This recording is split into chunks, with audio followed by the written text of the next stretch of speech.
work this other one. This Shayla just made it.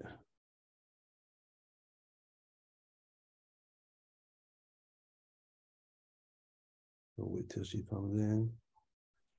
Assalamu alaikum, Sister Shayla. Wa alaikum salam, everyone. Ramadan Mubarak. Ramadan Kareem. All right. Any thoughts, questions, concerns, cognitions, or wins before we get started, Sister Shayla? Oh, I'm having lots of wins. I am. Oh, well, would you like to share? Well, I put it like this. I was feeling sorry for myself the other day. Mm-hmm. And I was sitting and I was really for me, that's not a place that I know myself going to often. But when I go, and I thought, Master Farad Muhammad, why would you leave me? Why would you not send me anyone? And I don't know, the reflection, I looked at I can't explain the feeling that I was having. It was a very low tone feeling. And the sun was shining in my face, and the reflection in the picture in front of me was a picture. And I realized in that moment, I'm like, something just came into my mind and said, have you forgotten you're a God? Why would Master Farad Muhammad send you anyone? He already gave you everything. Get up off of your, I use a very colorful word, and go be a God, because that's who you are. It's like, then I started to think of Savior's Day, all the belief, it's like my light flashed in front of me, like, but all the good things flash. Mm-hmm. Like they just kind of flash. I couldn't explain it. And in all of that flash, Brother Lutman, I kept saying formulas that I never seen before. Mm-hmm. And I just thought to myself, then I got up and I went out and people just thought I was crazy, because I was just talking to everyone, just saying, how is it? This was beyond me. People, I was blowing kisses at people. Okay, that's where I was. I just felt such gratitude and such admiration for everything and everyone that it was just I think I was in hell for a second, and it was just a second, maybe 5 minutes I was on. And then I realized, oh my God, even if I wanted to, I can't be sorry for myself. I am joyful for myself, because I'm one of the favorite ones. At least that's how I felt. That's how I feel. Mm-hmm. So I'm having great cognition. I thought of what Dianetics have done for me, how much clarity has come since I've been on these Zooms, how much more ability I have, how I'm not afraid of mathematics. It was just like 1, 2, 3, 3. I was like, and my friend said, I don't know what you're on, but I want some of that. I want some of that. So it was contagious. So I praises be to Allah. Mm-hmm. So I went to a dark spot and then right out of it. Mm. And when I was listening to Brother Batim, I realized right then and there that in either to seal it, in either to keep it, I have to seal it so those moments don't come up for me. Mm-hmm. I said, oh, that's what the fundamentals, because what I start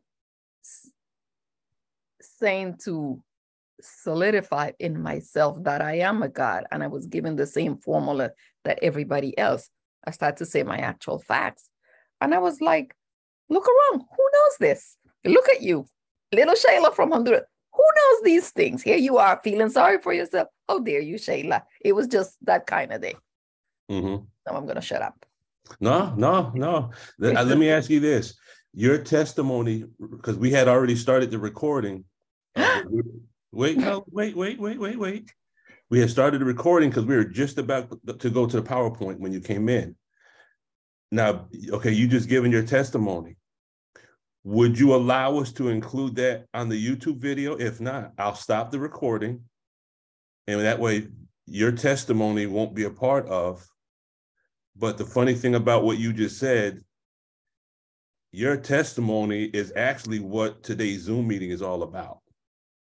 It's like you must have tuned in to the subject matter, but I'm going to let you decide because that was your testimony.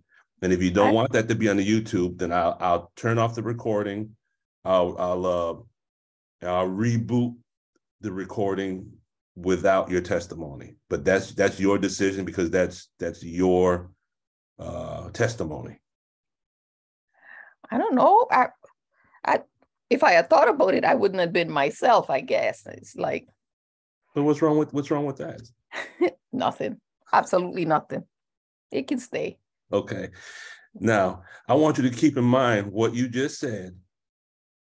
And then we're going to get to some slides. Then you're going to see that you just segued us into what today's topic is. And then when we get to the very last slide, I want you to be very attentive to what you said with regards to the last, because I have a quote by the minister. And you and this quote are one and the same, and you'll understand it when you see it. Okay. I didn't say the word that I used, right? No. No, don't worry about it. Everything you said was beautiful. That was right on point. And you're gonna see that you tuned into this Zoom meeting today because, I mean, as far as the subject matter, because that's actually where we're going with this today. How we are God. And being truthful, I never look at I was running so late to get on here that I just click. I didn't even look at it. I just said, let's go. All right. Praise be to Allah. Praise be to Allah. Sister Tina, you got your hand up.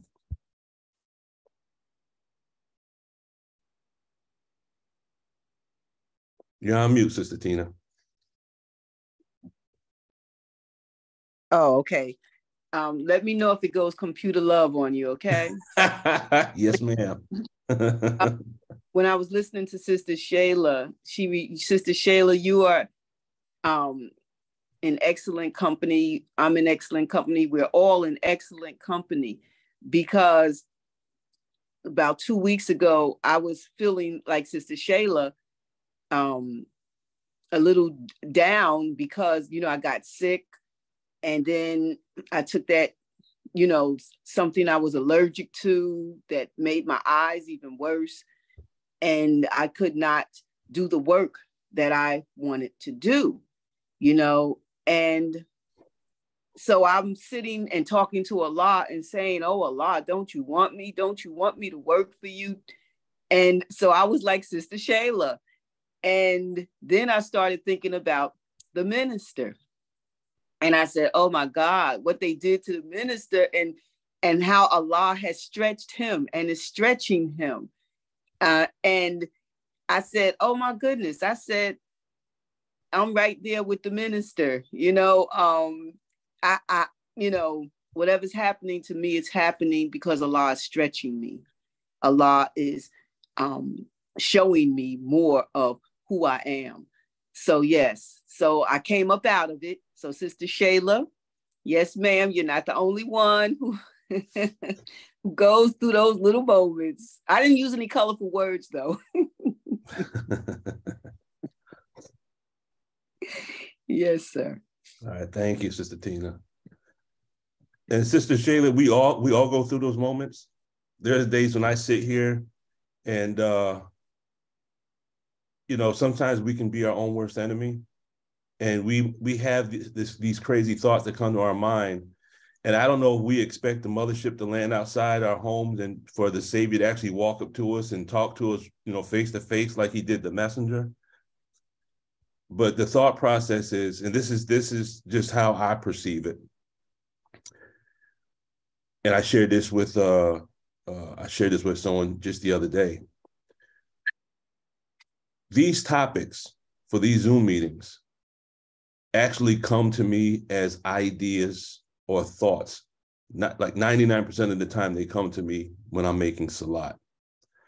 And then as I'm doing these PowerPoints and putting the information together based on how I'm being directed, when I say that from the perspective of Allah says in the Holy Qur'an that he teaches man by the pen what man knew not. So I give credit and thanks and praise to Almighty God Allah for allowing the formation of these PowerPoints and the way the information comes, because when I first start, I start with a blank slate, and then I'm guided, and it's not to make me of anything, but all of us are guided. Allah communicates with all of us. And just the fact that we're here and we're making progress and we are a different person than we were yesterday, that shows, in my humble opinion, that Allah does have something in store for us, but there is a process that we have to go to prepare us for positions that are awaiting us. Does that make sense? Does that make sense? Okay, so you're not alone in that, Sister Shayla. Let me see. We have Sister Sharon, Assalamu alaikum, and Ramadan Mubarak. Walaikum salam, Ramadan Kareem. Assalamu alaikum, everyone. Happy Savior's Day. Savior's Day. All right. And then we have Brother Wadud, Brother Doctor, Assalamu alaikum, and Ramadan Mubarak.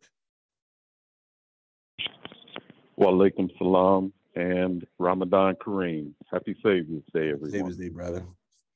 All right, let's get started. Let's go here. Let's go here. Let me move this off the screen. And let's go here. All right, praise be to Allah. So the subject today is going to be casting out his enemy. And the goal is to look at the 13 rules of instruction. And we're just going to look at a part of rule number 1. Let me increase the size of my screen over here on this computer.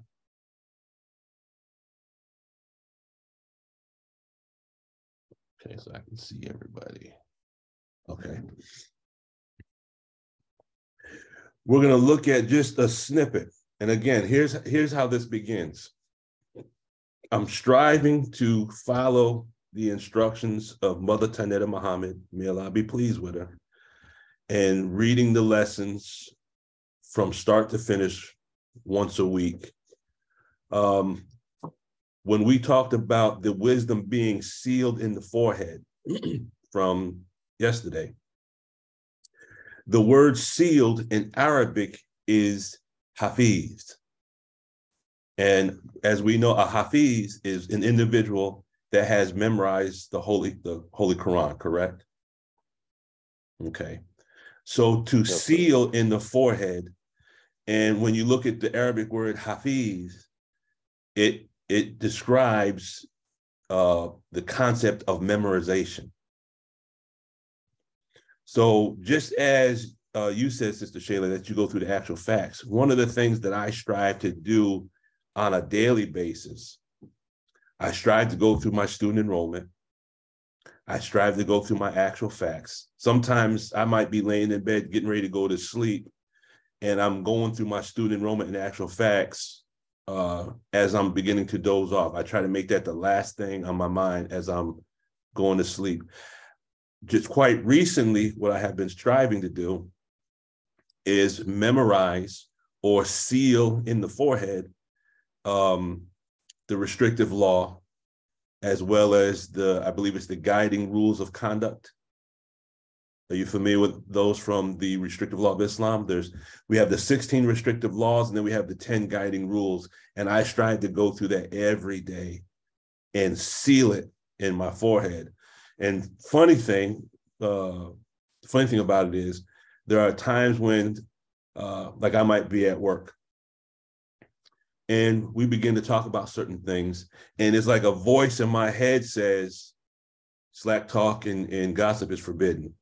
And it catches me. It's like that self-accusing spirit drops that rule in my forehead and allows me to, okay, let me get my focus back, because sometimes we just stray off, and that's just the world we live in. So in trying to read through the Supreme Wisdom once a week, I came across this because I was trying to get caught up. I missed Sunday and Monday. So I said, well, I'm gonna go to the beginning and get caught up. And I came across rule number 1 that says, lesson number 1 lays the base of our work today and gives the student a clear knowledge of himself and his heavenly home, the best part of the earth, and who is the enemy to him and his nation, and why the enemy and righteous could not live together, and why was the righteous able to cast out his enemy. This teaches the student what he must do with the enemy of the righteous today. And as I read that, the key word here was the word nation. There was something about the word nation that kind of stuck out in my mind. And then I said to myself, I said, okay, because I'm always thinking when I read this Supreme Wisdom, I'm always striving to see how I can marry it with the Supreme Technology. Does that make sense? Okay. So when I looked at the word nation, I said, okay, a nation is a group of people under the rulership of a leader. Does that make sense? Yes. Okay. I was looking at rule number 1 from the perspective of how can I apply this to myself and apply it to an individual. Because remember, the minister teaches us in A Torchlight for America, between pages 48 and pages 51, he gives us 2 key points about education. He says, number 1, we must put Allah at the center of our education. And number 2, that when we study a subject, we have to look at it from the perspective of it's a study of self. Does that make sense? Yes. Okay.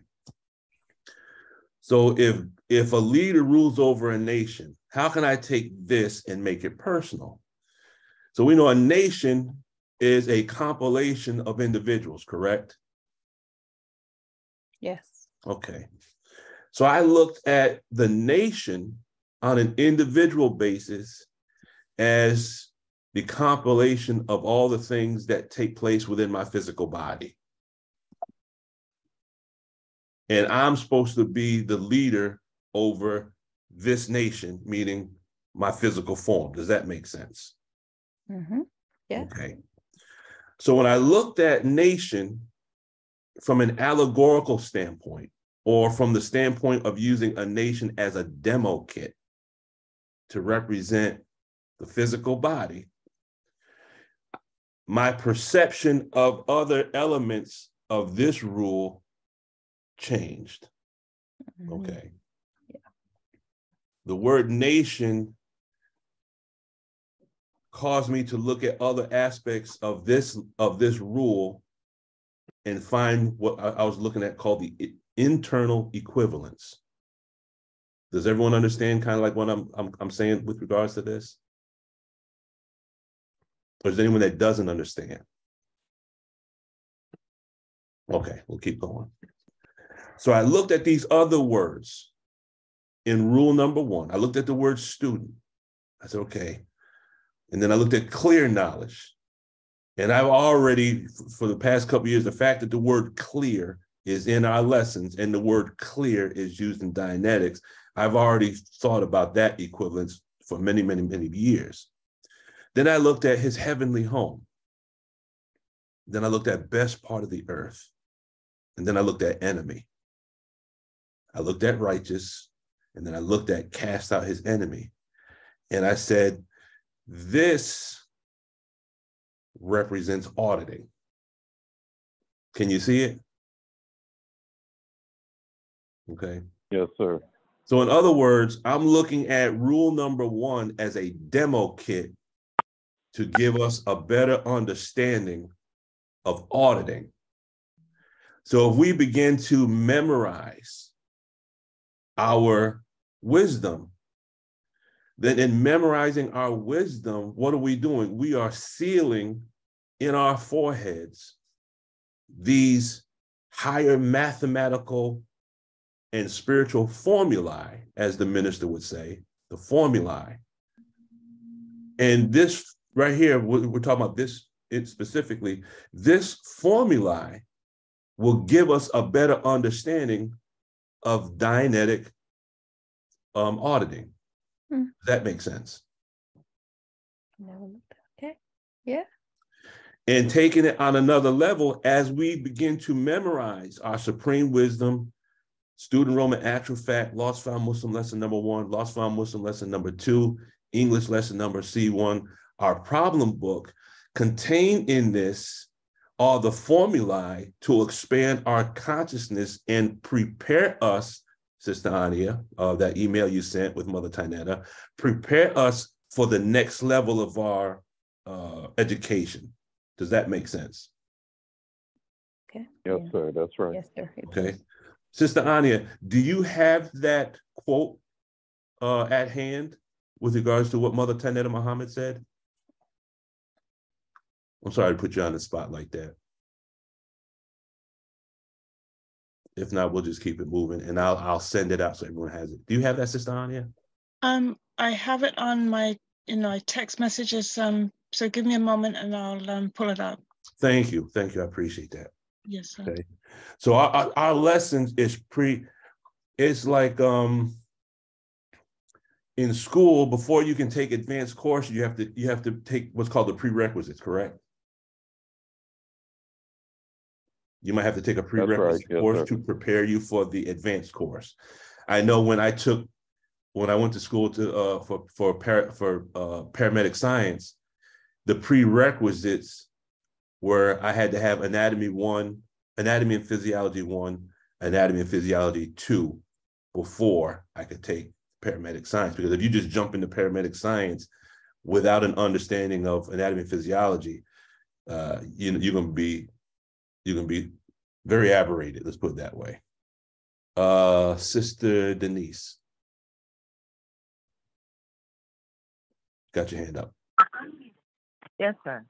Before Sister Ania comes, I was morning, about 2, and I was reading through my notes, and I came across Sister Ava was saying in order to do self-mastery, she said, to study these guides. And the 2 study guides that she had was, I think it was in her book, Elevated Places, was the God Within and Allah is the true center of everything.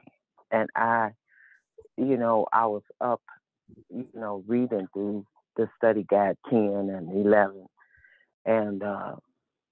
And because she was saying about mastering yourself. And I was reading where Allah only He gave a tenth of Himself, not a big portion, just small. And how we make mischief with that, and how to realize that that something has been given to us, and who when you have that, you're not having it to be arrogant and things like that, because this is the elevated place, the level of knowledge that we coming into. Now I believe that that's what it is, and so and from that it allowed me to start finishing up the chapters of my book about Allah's little girl, and I just wanted to share that because I wrote down when she said, if you want self-mastery, those the God within and Allah is the true center.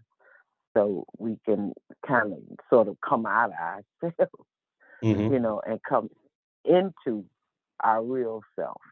Yes, sir.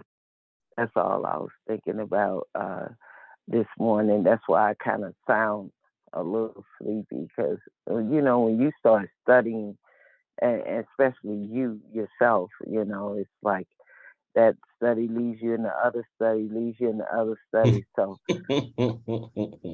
like I had a good meal going this morning, and I was trying to let it go, but it was one of those, you know, wonderful fresh bean pies and stuff, and I wanted to just eat as much of it as I could. Yeah, I understand. Yes, I understand. I understand, sister.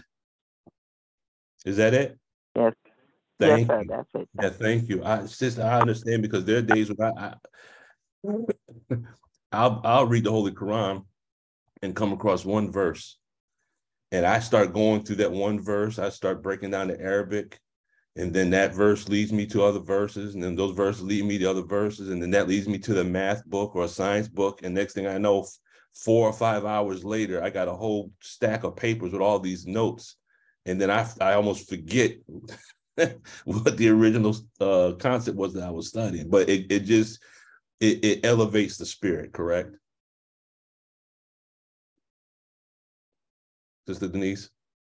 Yes, sir. Yes, Yeah. sir. It did. It takes you up that tone level, correct? Yes, sir. I had to pull out my Jerusalem Bible, and I'm saying, where am I? Yes. And then I look up, I started at 2 or 2:30, and I look up, it's 5. Yes. Yes. Oh, wow. You go on a spiritual journey. Yes, sir. Yes, sir. We have to, you know, as brother Jabril said, you didn't raise your hand and say, I accept. You know, your hand was put up. Brother Jabril said your hand was put up when they say who believed what they heard and good, and you raise your hand, then you raise your hand. Say, no, you didn't raise that hand. That hand was pushed up there. He said because Allah wants you, like you in the service. You know, Uncle Sam wants you. Allah wants you. Yep. Yes, ma'am. Yes, you're very welcome. All right. So now we're going to parse through rule number 1. And I've already explained the word nation and how I was looking at it by Allah's grace. We want to look at the word student and what it represents, heavenly home, what it represents. Let's look at the best part of the earth, the concept of the enemy, and what is the significance of casting out his enemy. And we're going to look at this from the standpoint, and also the next thing is, how does this teach us what we must do today? And then we're going to look at all this from the perspective of Dianetic tech and how it's all connected and relevant. Does that make sense? Sister Anya, yes, go ahead. Just letting you know, I put the quote from Mother Tainetta in the chat. Okay, thank you. And could someone read that? Because I don't have it on my screen because I'm working off 2 computers, but if someone could just read that quote from Mother Tainetta. Threshold of another phase and cycle of our programmatic teachings from the Master. This new phase will focus on advanced training and re-education that will take us into new fields of knowledge with higher mathematical and scientific truths to be revealed in order that we as students can master our assignment. I'm going to convert that to memory. I'm going to seal that in my forehead. Praise be to Allah. Thank you, Sister Ania. Now, the word nation in Arabic is It comes from the root word You might have heard the word ummah, correct? Yes? No? Yes, sir. Yeah. Okay. That's community. Yes, sir. Yes, ma'am. So when you look at the root word in Arabic, the root word in Arabic means mother. It means source. It means origin, basis, foundation, and original. Okay. Assalamu alaikum and Ramadan Mubarak, Brother Timothy. Wa alaikum salam, Ramadan Kareem. How are you, brother? I'm fine. All praises due to Allah. Yourself? Wonderful, brother. Thank you for participating. Yes, sir. Now, the word also means version of a book. It means the gist or the essence. Now, let me pose this question. We know, and we've been taught by the Honorable Minister Louis Farrakhan, that the Holy Qur'an that we have is part of a bigger book, correct? Y'all with me? Have you heard that before? Yes, sir. Yes, Okay. sir. In the Holy Qur'an, there's a verse that talks about al-Kitab, or the mother of the book, correct? Have you seen that before?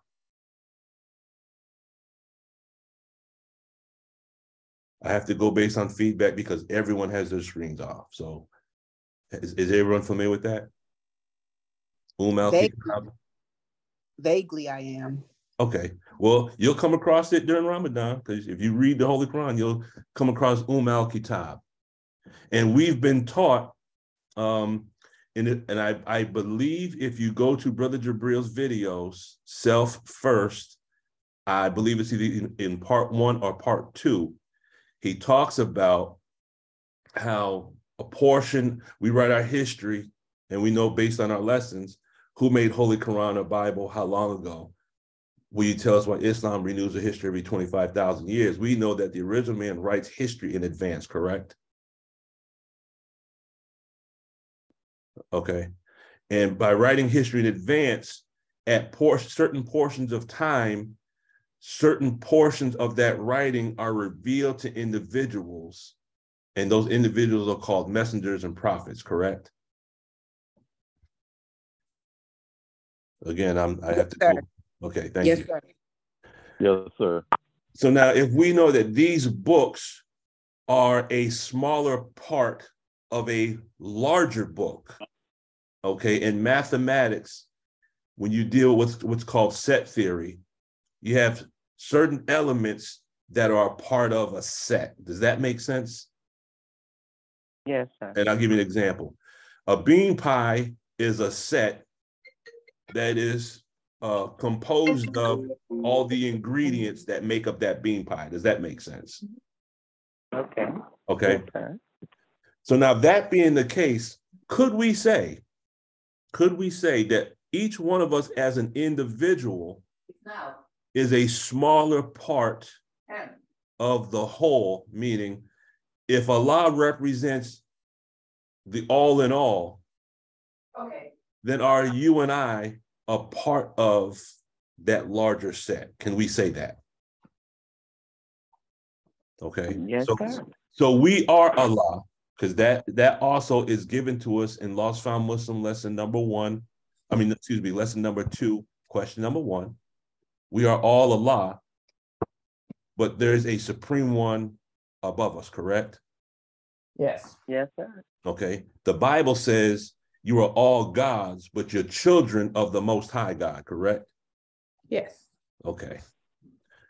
So that being the case, if represents a version of a book, could we say that the DNA of Sister Sharon and the DNA of Sister Shayla and the DNA of Brother Ronald, those scrolls that are contained in our cells, are a part of information that comes from the universal scroll? Could we say that? Yes. The possibility. Okay. Mm-hmm. Now, when you look at the word essence means something that exists or an entity. And when you look at the word entity, it also means being, which is synonymous with object, thing, or individual, correct? Does that sound like it is in agreement? Yes, sir. Yes, it does. Okay. So based on that, I'm looking at the word nation from the perspective of this physical mess body. Mm-hmm. Okay. Now, here's something interesting. We know that based on what we have been taught, you have 12 major and 12 minor scientists, correct? That's right. Yes, sir. And you have the 12 minor, they go out and they gather information, and then the 12 major do the writing, correct? Right. That's right. And then there's one that sits as judge over those scientists, correct? Correct. Okay, now watch this.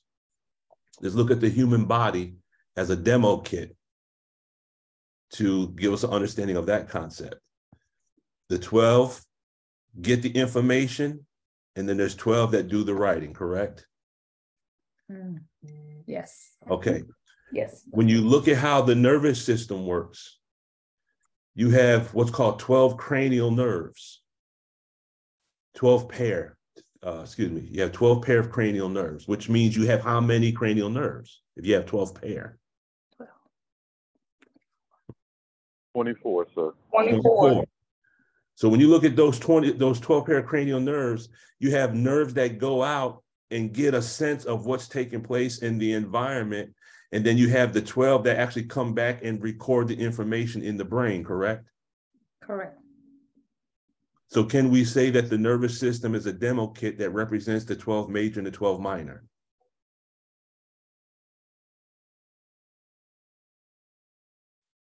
Did I lose anyone? Yes, No, sir. Okay. Yes, sir. Who did I lose? You didn't lose me. I was agreeing with you. Okay.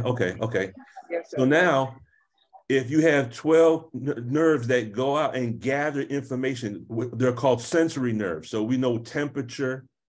We can tell if it's hot or cold, correct? We detect different variations of things that take place in the environment. We hear sounds, correct? Yes. We see images, okay? So we have 12 that gather information, and then it comes back and it's recorded in a book called the brain, yes? Yes. And then based on what we sense and based on what we record, the life force, the individual has to make judgments based on what we sense and what's recorded, correct? Yes. So would that mean that the individual self is the God over the 24? Huh. Okay. Yeah. Interesting way to look at it, right? Yeah. I never looked at it that way before. Okay. Brother Wadu, is that on point? Does that work? Yes, sir, it does. Okay. You said that with a grin on your face. Yes, sir. Yes, sir. Because the way that the technology and the science sheds new light on what I may learn from the enemy system is profound, because we don't think about it in the way that the technology shows us. Mm-hmm. Mm-hmm. These were little tricks I used when I was actually in paramedic school to remember all the large amount of information we had to learn in a short amount of time. We had to use what's called mnemonic devices. For those that have ever used what's called mnemonic devices, there's these quick ways of learning, and it's also called chunking, I think it is. You're taking large amounts of information and you're compressing it so that you can remember it. Brother Wadud is very familiar with that as far as from the medical profession, because that's a lot of information that you have to learn in a short amount of time. Correct, Brother Wadud? Absolutely. And if I may just say, Yes, sir. because I may have to get off here shortly, but that what you were saying earlier in terms of I don't remember the exact wording, but the internal and the external connection between language is also in this physical dynamic that you just illustrated with the human body. When we tie it with the system of the body, we've been taught that there are 9, and the minister has told us that there are 10 systems in the body. So it's always the smaller being a reflection of the larger, and these systems have the same operation, just on different scales. So the systems of the body are a larger scale than the cranial nerves, but the cranial nerves are a reflection of what the systems of the body are like as well. Go out, bring that information back. And as the minister illuminated that we have 10 systems, it makes me think about an even larger body outside of our physical body, because he was speaking on the solar system, that the sun is actually the 10th, or it controls the other 9. So, but it's part of that 10. It makes up 10 instead of 9, as has been identified. So everything that you're saying and teaching us helps to validate one another throughout the different systems that we can look at. Yes, sir. Yes, sir. And just to add to that, when you look at the systems, there are 10 basic systems that are taught. 10 basic systems. The one thing when I was in paramedic school, when you take it to on almost like an advanced level, they actually teach that there's 11 systems. And I'm not saying this to try to contradict the minister by any means. I'm just saying that when you get to the other levels of anatomy, there's 11 systems. And I'll just give them to him real quick. Yeah, do you have, everyone's got their ready to take their notes? Okay, don't worry, Sister Sharon, we'll make sure you get it. So the 11 systems, because when you look at the solar system, how many planets do you have?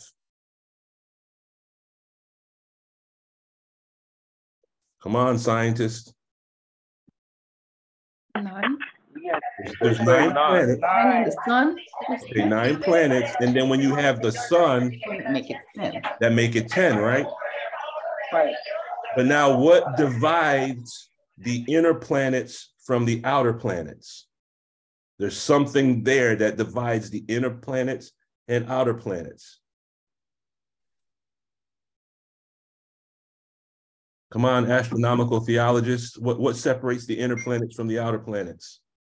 Is it the asteroid belt? Yes, ma'am. You have what's called the asteroid belt, which actually gives you how many elements in our solar system.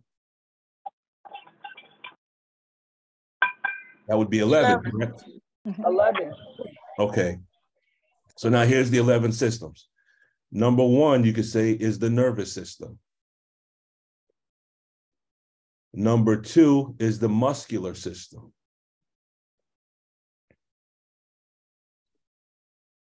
Number 3 would be the endocrine system.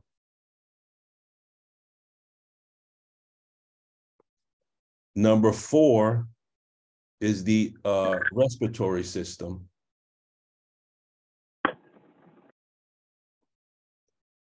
Number 5 is the digestive system.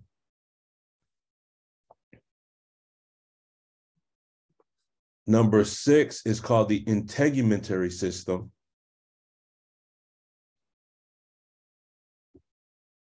Number 7 is the skeletal system.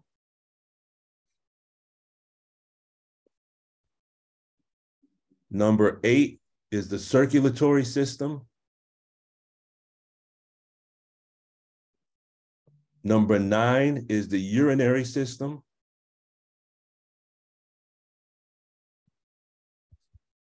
Number 10 is called the lymphatic system. And number 11 is the reproductive system.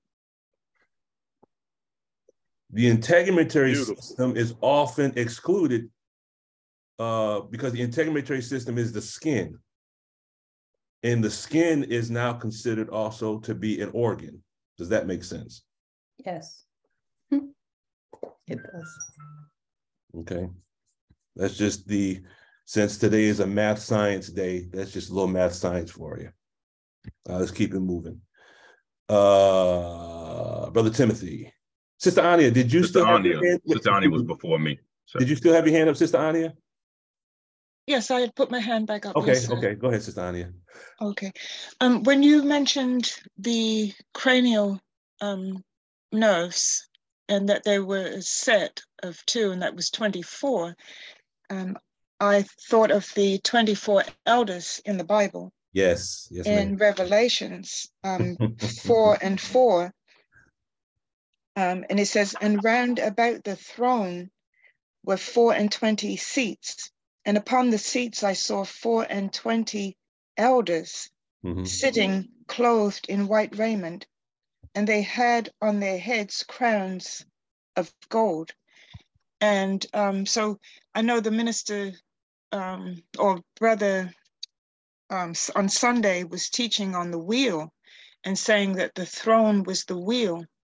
But reference can also be drawn to the fact that upon our body sits our head, and that could be the throne. And then round about the throne are these cranial nerves, the 24 nerves there. And it just so happens to you, since you mentioned 11, that this particular chapter of Revelations has 11 verses. And Mother Tanella would be proud right now. Verses 10 and 11 references again the 24 elders, and it says the 24 elders fall down before him that sat on the throne and worship him that liveth forever and ever, and cast their thrones before the throne, saying, Thou art worthy, O Lord, to receive glory and honor and power, for thou hast created all things, and for thy pleasure they are and were created. I don't know if you heard what I said, Sister Annie, but I said Mother Tanetta would be proud of us right now, I believe. All praise is due to Allah. Yes, sir. Brother Wadu, real quick, pick your brain. The cranial nerves, is that part of the gray matter or is that part of the white matter?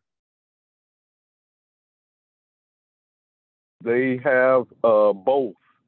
The gray matter is the body, it's the body, because neurons, like our body, use the same terminology.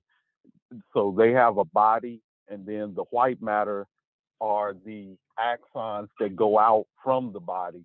Those are the things that gather that information as you illustrated, and they bring it back to the body, which is the, and then that body connects to other white matter that speaks to the whole brain.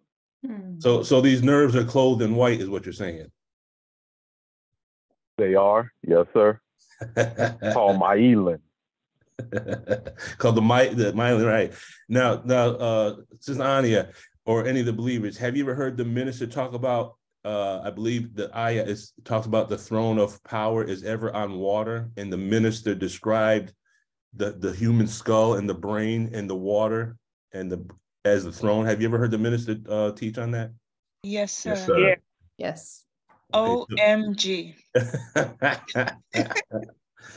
Yes. Praise be to Allah. Go ahead, Brother Timothy. Oh yeah, just real quickly, I was just thinking about when you were talking about the 11 systems, and hearing a conversation that Brother Sky had with the Honorable Minister Louis Farrakhan. He talked about their discovery of a 11th ministry. Yeah, and in the currently having 9 or 10 ministries, but that marriage was the covering, correct? Marriage being a 11th, potentially 11th ministry. And that made me think about that when you said the 11 systems of the body. And then looking at reproductive, that would kind of fall under that as well. Yes, sir. Praise be to Allah. Let's see. So the student in the rule number 1, we're looking at as the thetan or the life force. Does that make sense? Yes. That makes okay. sense. Brother Lukman, Yes, ma'am. could I just say one more thing? Oh, of course you can. Since it would be on that subject. Yes. Since we mentioned the 12 and the 24 and the 11 systems of the body, and Brother mentioned the 10 systems of the body. So Mother Dianetics talks about the big 10 of our universe, the sun and the 9 planets. So years ago, when Mother Dianetics used, when I first heard Mother Dianetics teaching on that, and because 11 is one of those numbers that I see all the time in different forms, and is always popping up, 1111, or multiples of 11, and the 11 is all in the ministers. That number is all surrounding him. There's also, I researched years ago on the sun, and there's what they call the 11-year sunspot cycle, and how the sun moves in one direction over a period of 11 years, and then it reverses and it moves back again in the opposite direction over 11-year period. And so that, I think, all ties into what we're saying. I don't know, you probably can explain it a lot better, but I know that it all relates some kind of way. Well, Sister Annie, you just gave me another assignment, because now I got to go study that. Yes, sir. It's deep. It gets into the pyramids, the stone, some of these ancient monuments that we have, Stonehenge, and there's a lot of what we used to call, I think in the white man's world, they gave it the name archaeoastronomy, and it's a very, very interesting study. Yes, ma'am. Most definitely. So you have just given me another assignment. Sister Denise, could you put your phone on mute, please?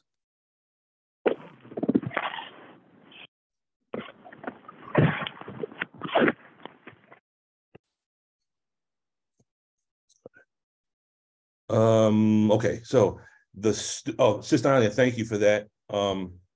That might be next week's topic, who knows? But I definitely know I got to study that sunspot site. I know very little about it, so I won't speak on it, but give me a week and we'll see if we can connect it all together. So can we say that the student is to rule over the physical body as Allah rules over the heavens and the earth? Can we say that? Does that make sense? Okay. So we must be God of the universe, huh, Sister Shayla? Yes. So we must be God of the universe and God of our universe. And there's a reason why we're distinguishing the two, because there's something there's a key here. Brother L. Ron Hubbard brings up that's going to take us into the next level of what we're talking about. He says, here lies the first aberration. Now here's where it's going to get interesting. Okay. L. Ron Hubbard in the concept or the lesson called the factors, which is a course that comes after the Philadelphia Doctorate course. He talks about these two universes, and he says this. He says, now we have 8 dynamics as parts of the whole mesh universe, so that we have 2 universes here. We have the universe of the individual, and we have the universe of the universe, meaning the whole thing. And each one of them is described by 8 dynamics. Okay, so now let's make sure we understand this concept. There's a universe on the outside, and then there's a universe that is the individual, correct? Does everyone follow that? Yes. Okay. He says, this is the old theory of the microcosm and the macrocosm. Now, remember that clip we showed of the minister when he was talking about mathematics? He says, we are the microcosm of the macrocosm. Mm-hmm. Yes. Okay. So we can say that that video clip that of the Honorable Minister Louis Farrakhan and this quote have ARC, correct? They have affinity, reality, and communication. They are in agreement, yes? Yes, yes. Okay. So there's the external universe and there's the internal universe. Now watch what L. Ron Hubbard says about this. This was awesome, at least to me. This was awesome. He says, what is the internal world? And then he says, it's a potential universe. So the thoughts, the postulates, the case gain, the ideas that each one of us have individually is a potential universe. Does that make sense? Go ahead, Sister Sharon. Yes, sir. Praise be to Allah.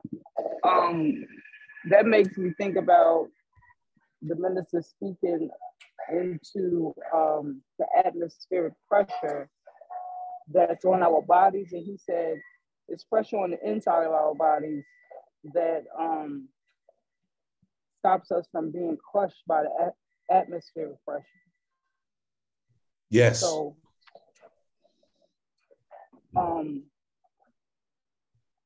the internal world, it makes sense to me opposed to the outside world, the outside universe. Mm-hmm. With us having a universe on the inside of our bodies. We're a universe in and of ourselves. So I can agree with that. Yes, ma'am. Yes, ma'am. Thank you for that. The same amount of pressure on the inside counterbalances the pressure that's on the outside, correct? Mm-hmm. When you take a plastic bottle and you take the air out of it, what you're doing is you're causing what's called a negative pressure on the inside. And if you have a negative pressure inside that plastic bottle, what happens to the bottle? Explodes. No, it won't explode. Negative pressure means you're reducing the pressure on the inside. It collapses. It will collapse because the pressure on the outside is greater than the pressure on the inside. If you use that as a demo kit to represent the individual, when we have negative pressure on the inside, meaning we go down tone, okay, when the God is removed from the inside, then the counter efforts on the outside cause us to do what? We collapse. But in the language of Dianetics, that's called restimulation and aberration, correct? Yes. So what Sister Sharon would just drop on us, that plastic bottle and the pressure differences, that can be used as a demo kit to show that when the God on the inside, like we were talking about at the very beginning, we've had these certain feelings about ourselves, but as we feel negative about ourselves, then the pressures on the outside begin to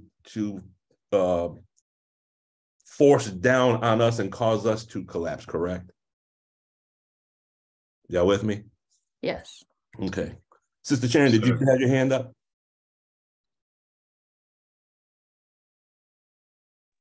No, sir. Okay, no problem. So each one of us have contained within ourselves a potential universe. So when we look at what we've been taught with regards to Master Farrakh Muhammad, he's producing a new universe, correct? Yes. If you look at Brother Jabril's video again, self first, I believe, if I'm not mistaken, it's part number 2. He talks about how the changes that we're going through right now is part of the process of the creation of a new universe.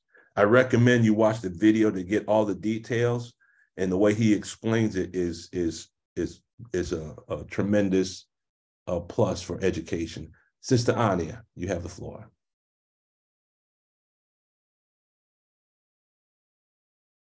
About Brother Jabril's comment, that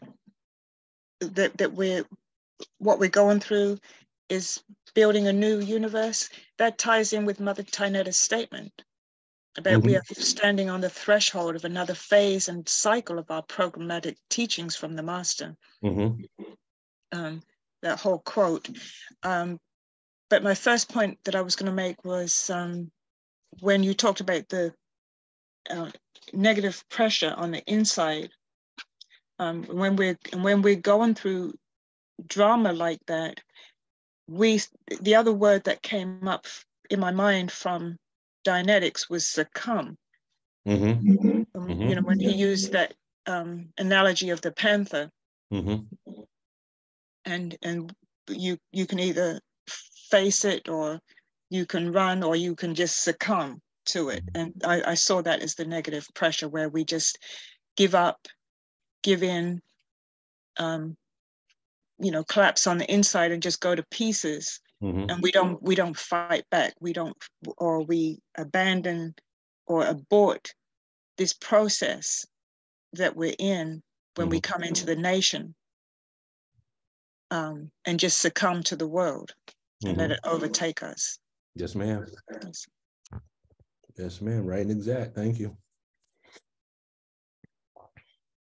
Then he says this, and as we read these, something should come up in your mind.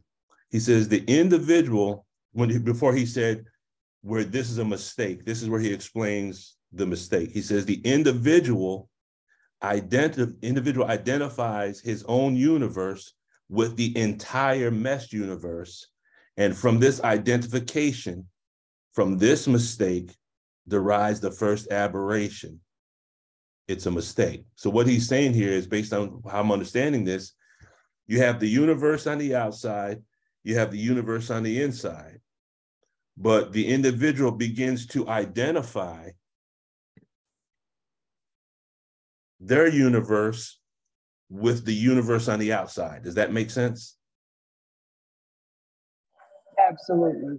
So the individual gives up their own individuality and their own potential because they're saying that the universe on the outside is greater than the individual. Does that make sense?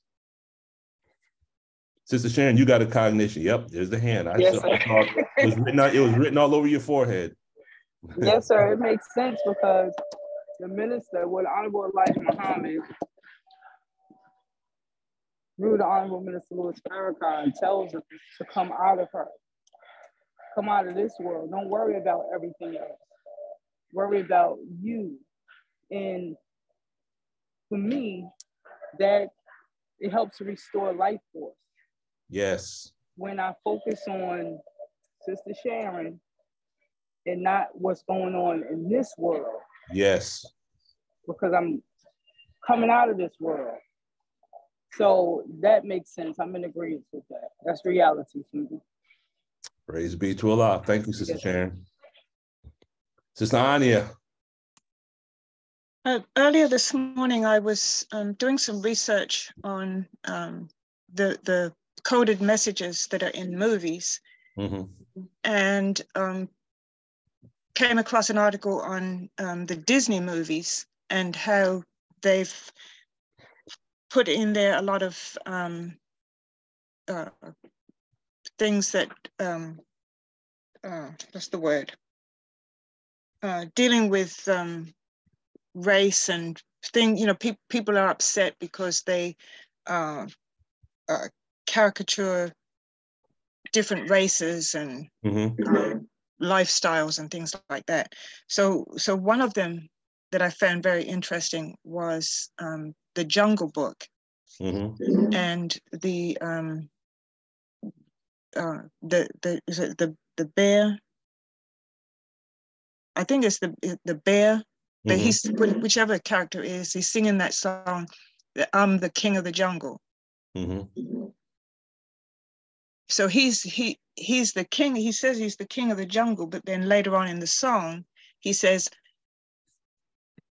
that he's singing to the invader that's come along, you know, or the European character in the movie, saying, "I want to walk like you, talk like you, ooh, ooh, ooh." You know, so I thought that was interesting about in this quote here, where that's the first mistake that we make, because we don't recognize our God self, and instead we identify with the false God, and we want to, we're not satisfied unless we can be close to that God, that false God, and be everything like them, straighten our hair like them, lighten our skin like them, and everything like that. Yes. Oh, thank you. Thank you for that. Sister Angela, Assalamu alaikum and Ramadan Mubarak. Wa alaikum salam, Ramadan Kareem, and happy Savior's Day. Savior's Day. Sister Raynell, Assalamu alaikum and Ramadan Mubarak. Wa alaikum salam, Ramadan Kareem family. Brother Eric, the voice from the islands. Assalamu alaikum and Ramadan Mubarak. Ramadan Kareem. Wa alaikum salam. All right. How is everybody doing? Say again? How is everybody doing? Oh, we are doing wonderful, Brother Eric. Thanks for asking. Absolutely. So now, why is this a mistake? Okay, so just to bring Sister Angela, Sister Raynell, and Brother Eric up to speed. L. Ron Hubbard talks about there's two universes: the universe, the macrocosm, and the universe, which is the microcosm. Then he says that the universe within the individual is a potential universe. Then he goes on to say that the mistake is that when the individual identifies his universe with the entire universe, he makes a mistake. That's called the first aberration. And this is what, and now here we're going to get into why is this a mistake? L. Ron Hubbard says he, talking about the pre-clear, you see, has the total potentiality and conduct of a deity. I'm going to stop right there and let that sink in. He says the individual, he says he, you see, has the total potentiality and conduct of a deity. Now, any cognitions on that? Absolutely. In other words, well, go ahead, Brother Eric, drop it. If it's a potential of deity, in this sense, I will somewhat disagree. Well, yeah, disagree is the right word, because both scriptures and the teaching of the Most Honorable Elijah Muhammad taught us that God is man. Yes. But this one is saying we are only a potential. Yes, I can see where it's coming from, because we are to develop into that level. Although we know we are God, but are we operating at a God level? That's another question to ask. Until we can get to the position of a clear, we cannot even ascend to that level yet. And do you love yourself? Do I love myself? If I cannot love myself, I definitely cannot love you. I cannot love anybody. So at that point, I'm not operating at the God level, because God is love. And if you go through the tone scale itself, it tells you that's what we are looking for, to ascend toward that level of love. And it's only when you get to the point of clear, which is 4.0, you are acting enthusiastically about life. And that enthusiasm is going to develop in you a greater love. And once you get to that level of love, everything you're going to do is really love, love, love. And that means you enjoy life even more. And that's where the minister is. That's where the Most Honorable Elijah Muhammad is. And the God that came, they come with love in their heart for us. And they want to teach us how to love self first, then family, and then your community, and then humanity. So that's why I would say I do not totally agree with his point that we are potential deity, since they take his word for granted. The same way we take our teaching as absolute, the same way they take their teaching as absolute. So now, which one of those two would we add ear to? I have to remain with the Most Honorable Elijah Muhammad teaching. Well, the thing here, Brother Eric, is to understand this concept, you have had to heard the information that kind of led up to this. Ah, okay. Okay. And the information, what he was putting out there, see, what he's saying here in this statement, that the individual has the potential to be God and the conduct.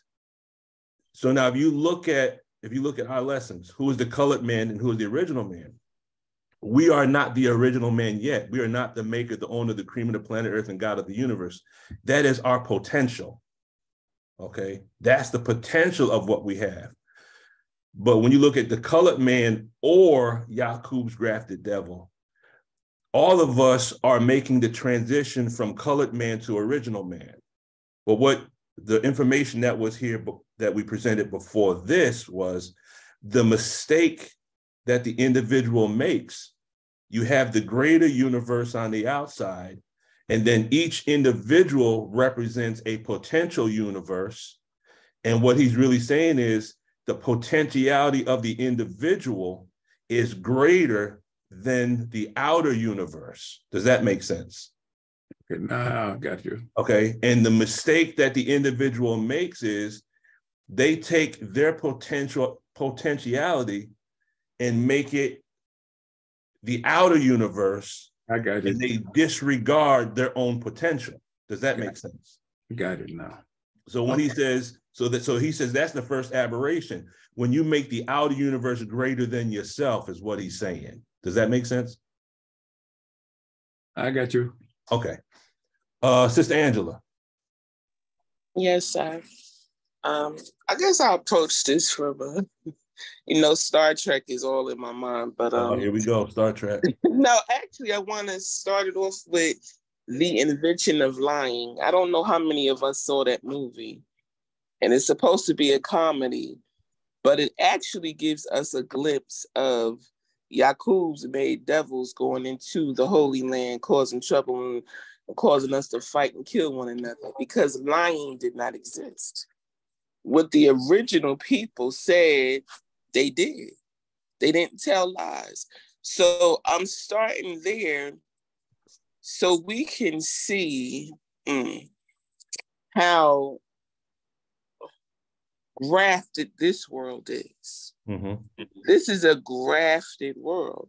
Now, I heard the Honorable Minister Louis Farrakhan. Well, I say this. Let's address the deity first.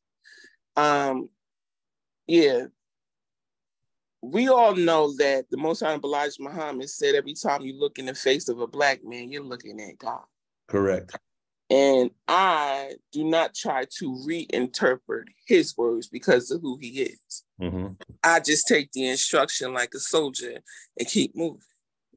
So with that said,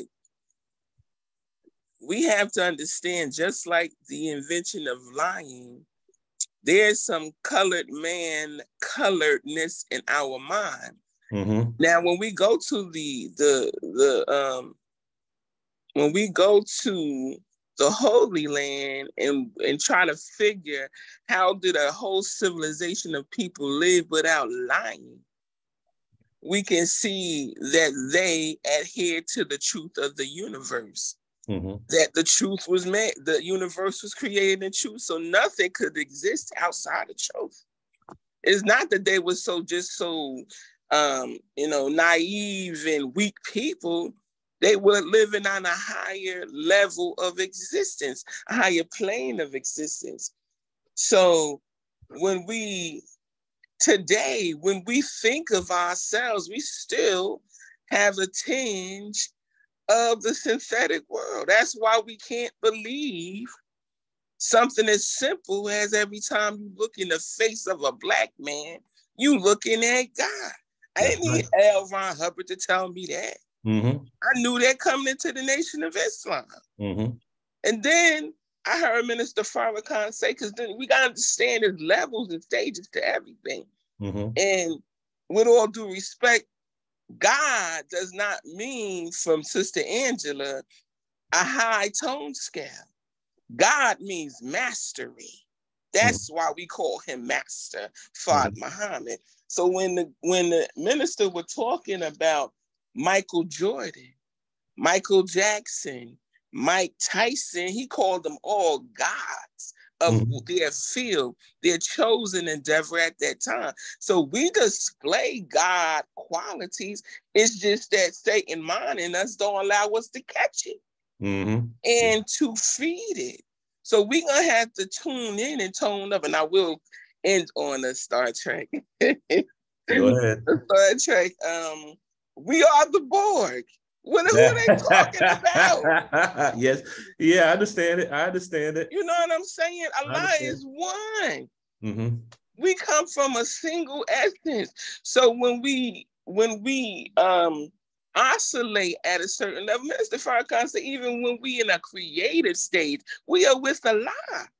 We belong to Allah. I know this devil and Satan, they've done a remarkable job of appearing like Lucifer as a person of light. But his time is up. The children can spot God now within self and within people around them. So it's time for us to take this tool and help correct our vision and our hearing so we can see and hear God in each other. Yes, ma'am. Salam. So resistance is futile, isn't it? Absolutely. You got to be a part. You got to be a part of the Star Trek clique to understand what that means. What movie did she say in the beginning? I didn't hear that was Invention of Lying. What was that, Sister Angela? It's a British comedian. He just got a square head, but he's known. I just know him from the shape of his head, like Yakub, I guess. But anyway, it's a comedy, and it's called The Invention of Lying. But it's so full because guess what? There's no Black people in it. Where can we find this? Is it Amazon? Is it Netflix? What is it? Probably try Netflix. I would try Netflix. Okay. Or maybe Amazon, because it's fairly old. And a sister MGT put me up on that movie. She was like, watch that movie. All right. And you could just lie and it became truth. Oh, wow. All right. That's my next assignment. Okay. So when L. Ron Hubbard says that the individual has total potentiality and conduct of a deity, then that is the same as saying that the individual has the potential and characteristics of God, correct? I think that's what he's getting at. Can we find the agreement in there? Yes, sir. Okay, so we do have some ARC here, but then here's where the aberration of the mistake takes place. Then he looks out and finds what is described as a deity. So he assigns his potentialities to the deity, meaning the one outside of self, and gives them all over, and then depends upon his idea of a deity exterior to himself, only it's not exterior to himself. So what is he doing? He's giving his power to a God outside of self. Does that make sense? That's right. Okay. So now, then he says, that person who is aberrated has abandoned his godliness, all right, but he has given up his own potentialities and dignities over to some exterior thing which he can't control. Now look at this. When something else becomes God over us, it becomes cause and we become effect, correct? Absolutely. So we've given up, and I'll use myself as an example. I struggle with snacking. It's like sweets. That's why I'm thankful that Ramadan is here. So when I get stressed, I go to the snack food. Okay. So now what it is, so that could be part of my aberration. That could be part of something I'm carrying around. So what I'm doing is I'm giving my God power over to something that is beneath me, really. Is that correct? Yes, sir. Because I'm supposed to have mastery over that. So now each one of us take whatever weakness that we have and then look at it from the standpoint of this statement. The person that is aberrated has abandoned his godliness and has given up his own potentiality and dignity over to something exterior thing which he can't control. So we feel as though we can't control, and then you can go right down to restrictive law or go down how to eat to live, whatever it is, whatever four devils we need to bring and present, those are the things that we have to gain potentiality and strength over to prove that we're God. Does that make sense? Yes, sir. Okay. Lost Found Muslim lesson number 2, question number 38, I believe it is. It says, then why did God make devil? Show forth and prove that he's all wise and righteous, that he can make a devil, which is weak and wicked, give him power to rule the earth for 6,000 years. And then in one day, he does what? Take it. Remove him. He removed him. He destroyed him. That's right.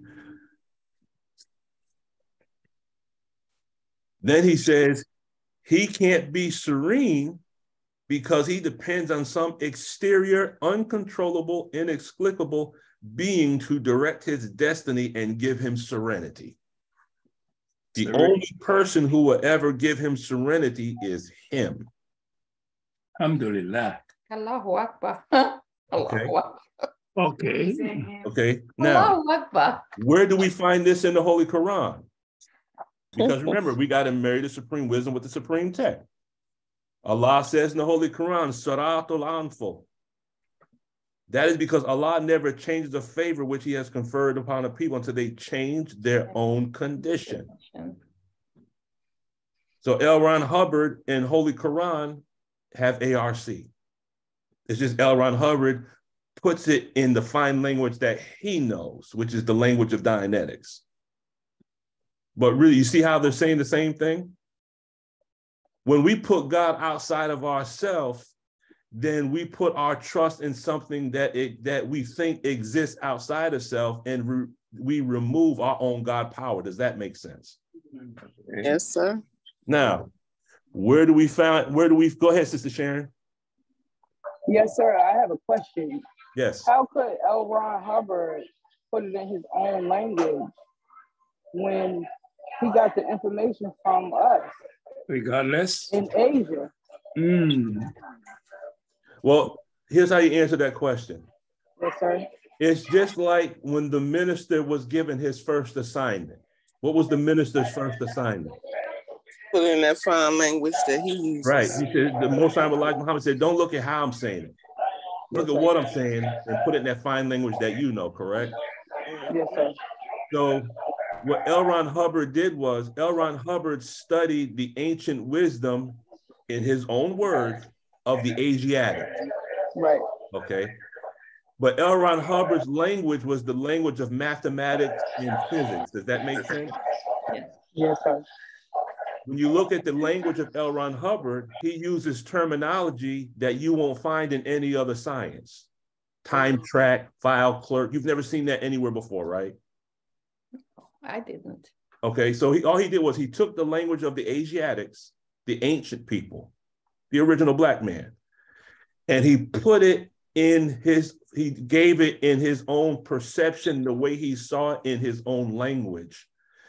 But the difference is he never claimed to be the author of the wisdom. He gave credit where credit is due. He tells us it comes from the original people, the Asiatics. Does that make sense? Yes, sir. So the language would just be words. Is how I'm understanding it. The language, words, or system of communication. Like, for example, and I'm using myself as an example, not from an arrogant standpoint, but just to show the language. You've been on when we talked about Islam from the perspective of chess, correct? Yes, sir. And we talked about Islam from the perspective of algebra.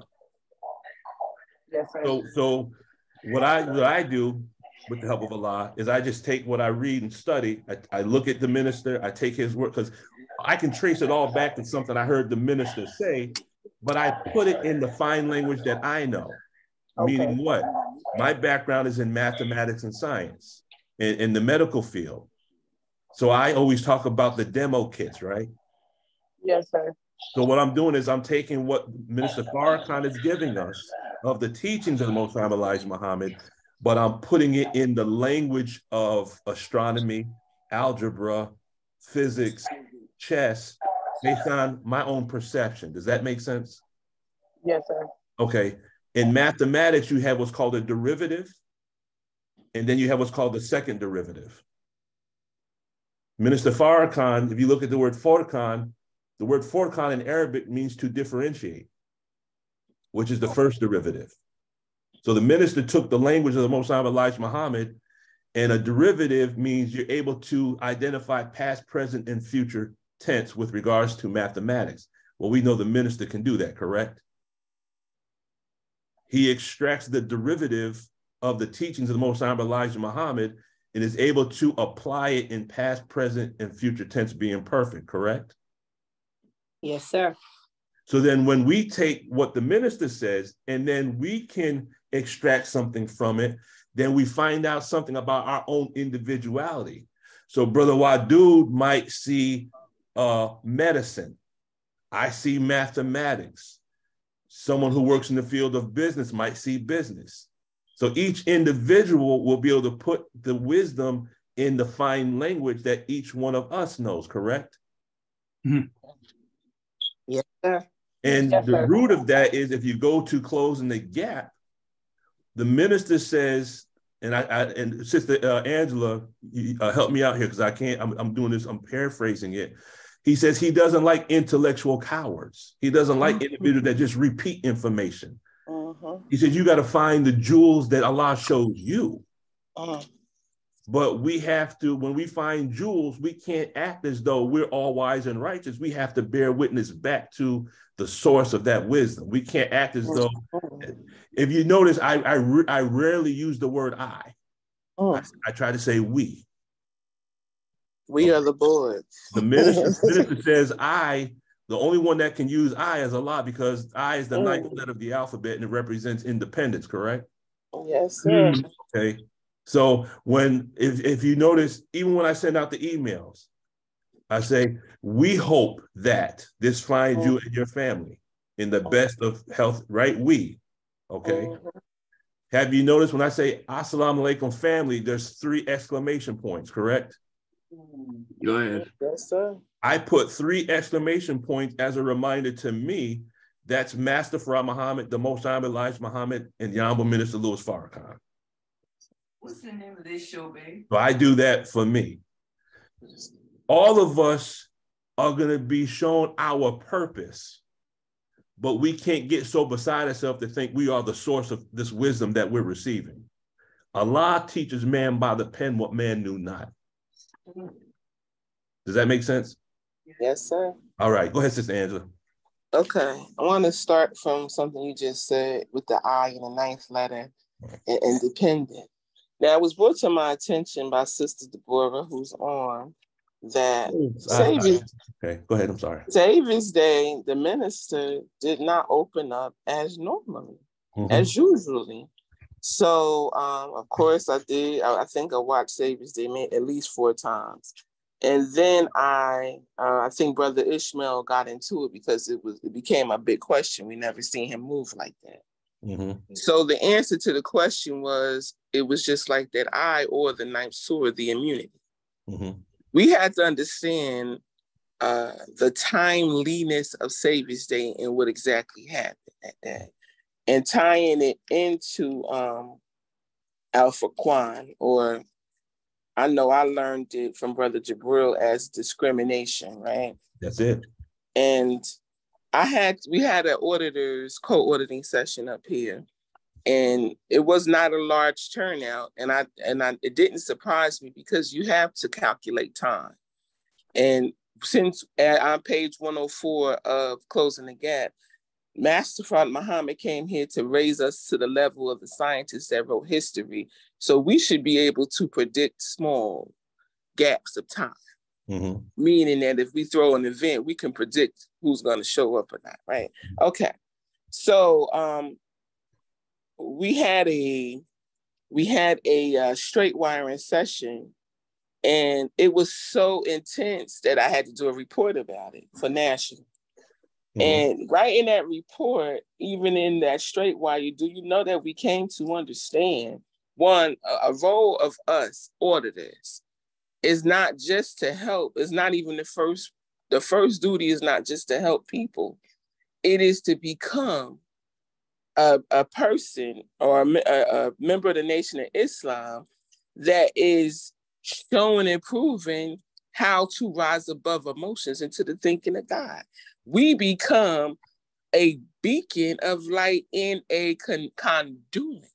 So we discovered, because the auditors are just as downtrodden as the so-called pre-clears, and those that are not are getting auditing. So we have to go back to basic to get rejuvenized and to get refocused about our decision to become an auditor and what exactly this tool can do. But it went up into another level. And we ended it with the Honorable Minister Louis Farrakhan being a Yakub, because we can clearly see how he interprets the word.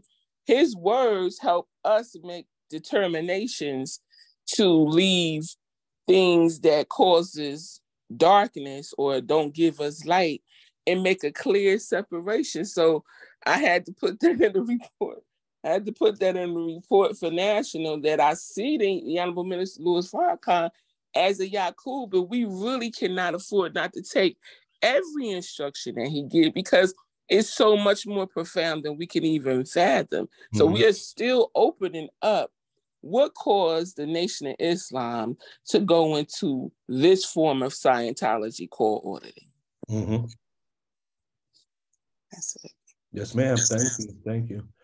And let me acknowledge Sister Deborah. Assalamu alaikum and Ramadan Mubarak.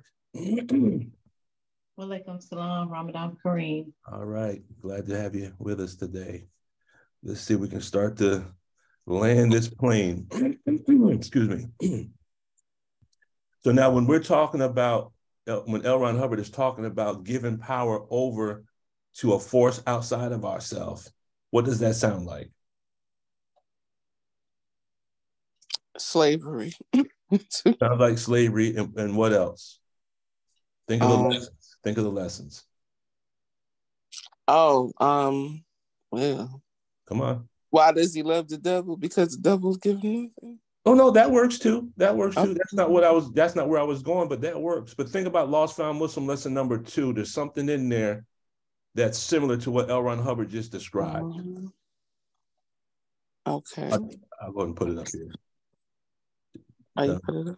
We got some paragraphs, and then these are going to be clues that are going to lead us to where we're going. He says, wherever he's aberrated, he has become dependent.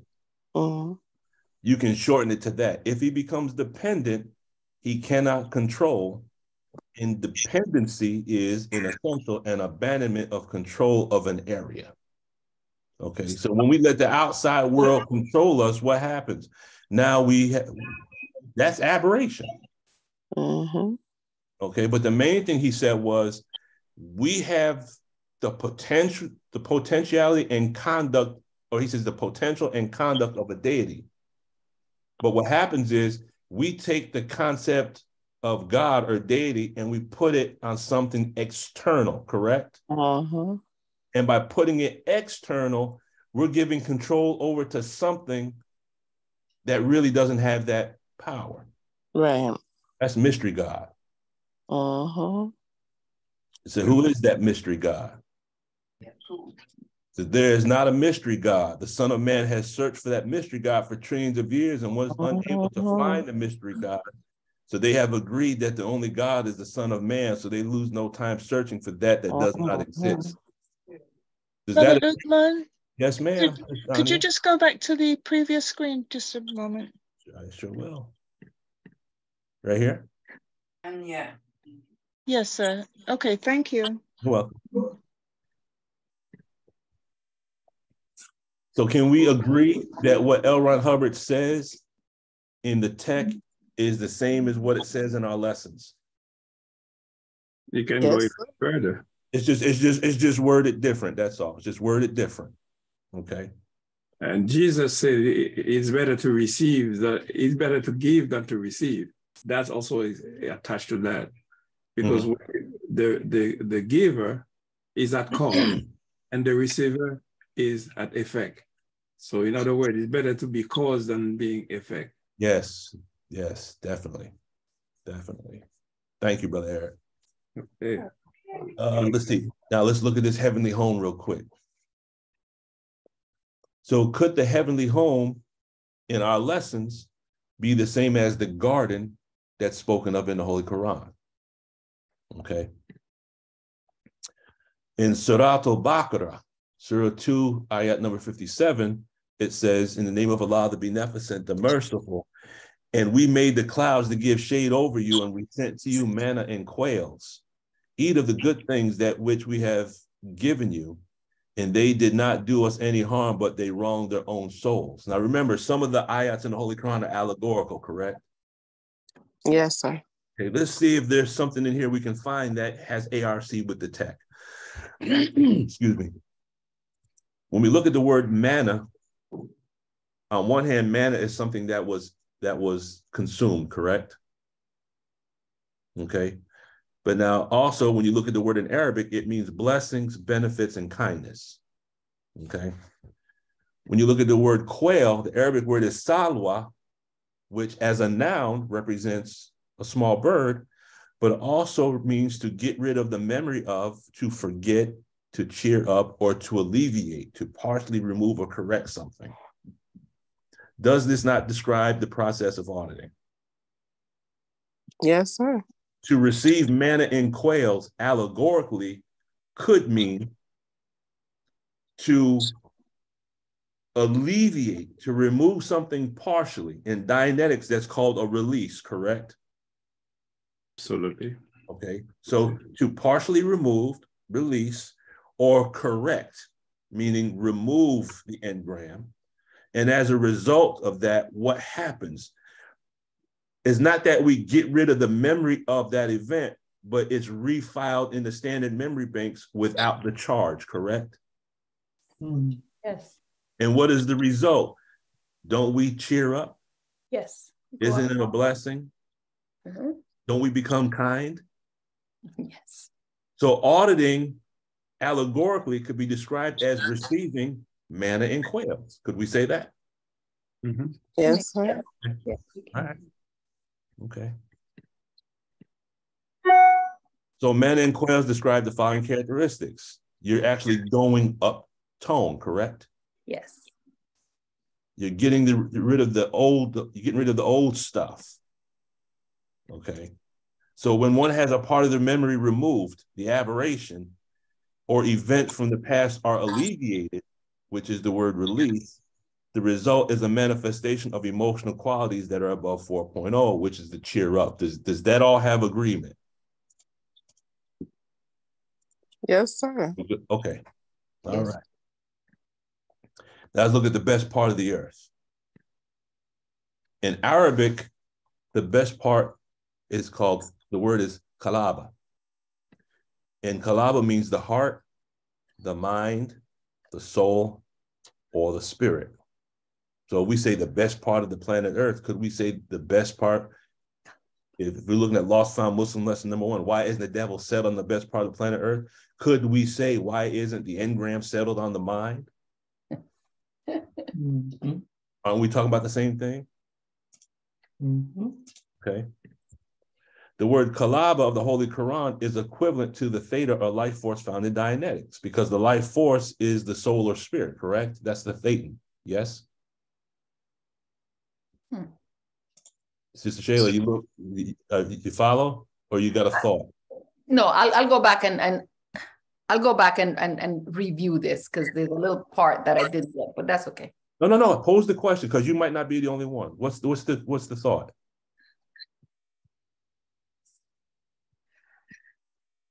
Ask me the question again because I got lost right there.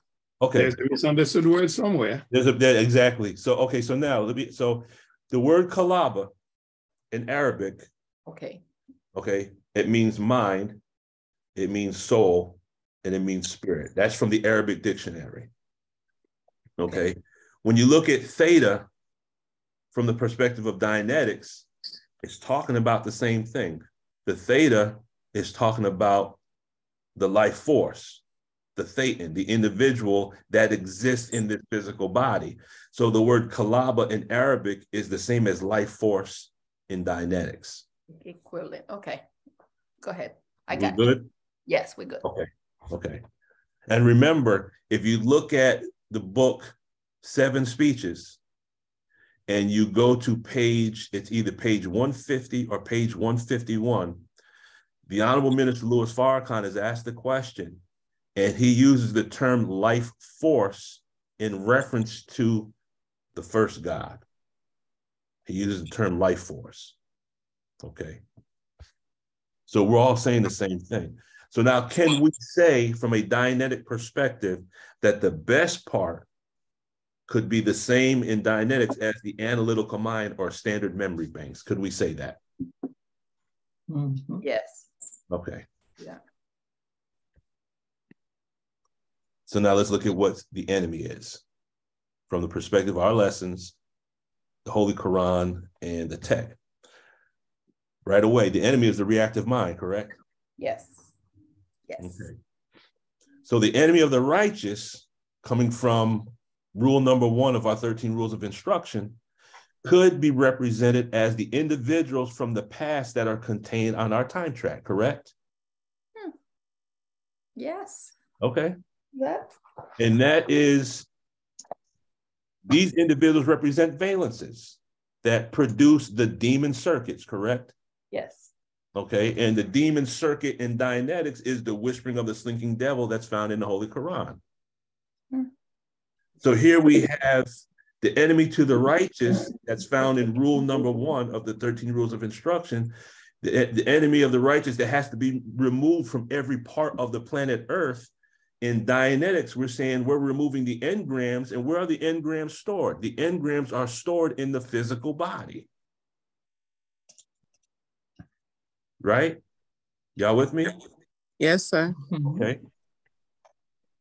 So the enemy, meaning the valences, the aberrations, and the circuits, and righteous could not live together. Well, that we're in agreement with that, right? Yes. That's why we're aberrated, because we're trying to live in a house full of crazy folks in our own mind. Okay. So now what must be done? We got to do what? We got to cast out the enemy, right? Well, that's the whole point of the of rule number 1. Lesson number 1 lays the base of our work and it gives the student a clear knowledge of himself and his heavenly home. Is that correct? Correct. Yes, sir. And at the end of it says we have to cast them out in every part of the earth. And if we look at earth as being the messed body, that means going through the process of Dianetic auditing. What are we doing? We're removing the engrams, the circuits, the valences from what? L. Ron Hubbard says that all this information, this aberration, is actually stored in the cells of the body, correct? Correct. And then further down the road, if you look at the creation of human ability, he begins before that. He uses the term genetic entity. Then he says that the human, the body, the physical form is really the reactive engram bank. Does that make sense? Yes. What are we going to be at war with in the next 30 days? With me. Our reactive mind, not you. Mine. Not at war with you. You and I are going to be at war with this messed body over the next 30 days. Yes. Yes, sir. Okay. Now, casting out the enemy, and this is where we're going to start to land a little bit. If the enemy to the righteous can be represented from the Dianetic sense as the reactive mind, the genetic entity, the valences, and demon circuits, then casting out the enemy would be processing, correct? Yes, I can see that. So we're saying the same thing, we're just saying it in a different way. The auditor casting out the enemies of the student and Jesus casting out demons with legion are equivalent. Can we agree with that? Yes. Okay. So let's look at the word cast. In Arabic, the word cast is laqiya, which means to throw, to come across someone or something, to encounter or to meet, to experience, undergo, or suffer. So when the auditor is casting out demons, doesn't the auditor first have to come across someone or something on the time track that causes the aberration? Yeah. Okay. Doesn't that cause the pre-clear to encounter or to meet a valence from the past? Yes. And to a certain degree, does not the pre-clear have to experience or undergo or suffer in order to remove these painful emotions? Absolutely. So the word cast in Arabic has ARC with the process of Dianetics, processing, correct? Okay, yes. Okay. So now, there's a difference between experiencing suffering during processing versus suffering in solitude.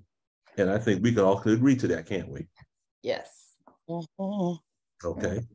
And this shows us the importance when the minister gave us instructions to learn this tech. And if you look at the divine destruction of America, can she avert it? The Honorable Minister Louis Farrakhan teaches us that grief was going to be one of the tools that Allah would use during the judgment, correct? Right. Yes, sir.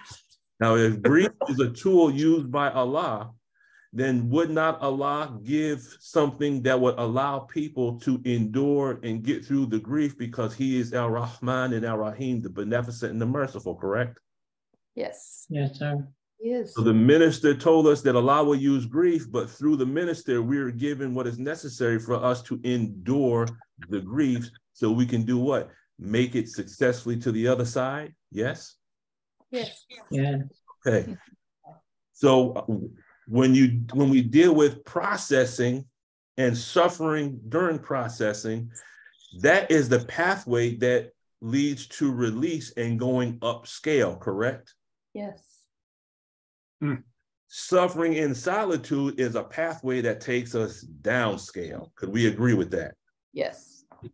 Absolutely. Now, if you look at Surat al-Fatiha, guide us on the straight path, the path that, when you deal with the Surat al-Mustaqim, you're talking about the path that leads to the Surat al-An'amta alayhim. You're talking about a path that leads to luxury. It leads to basically all the characteristics that describe those characteristics that are on the upper tone scale.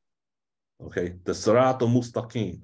But when you look at Surat al-Dalin and Surat al-Maghdubi, those two other characteristics you find in Surat al-Fatiha in ayat number 7, Surat al-Dalin and Surat al-Maghdubi will, if you look and clear those terms in Arabic, they describe the characteristics and qualities that are below 2.0.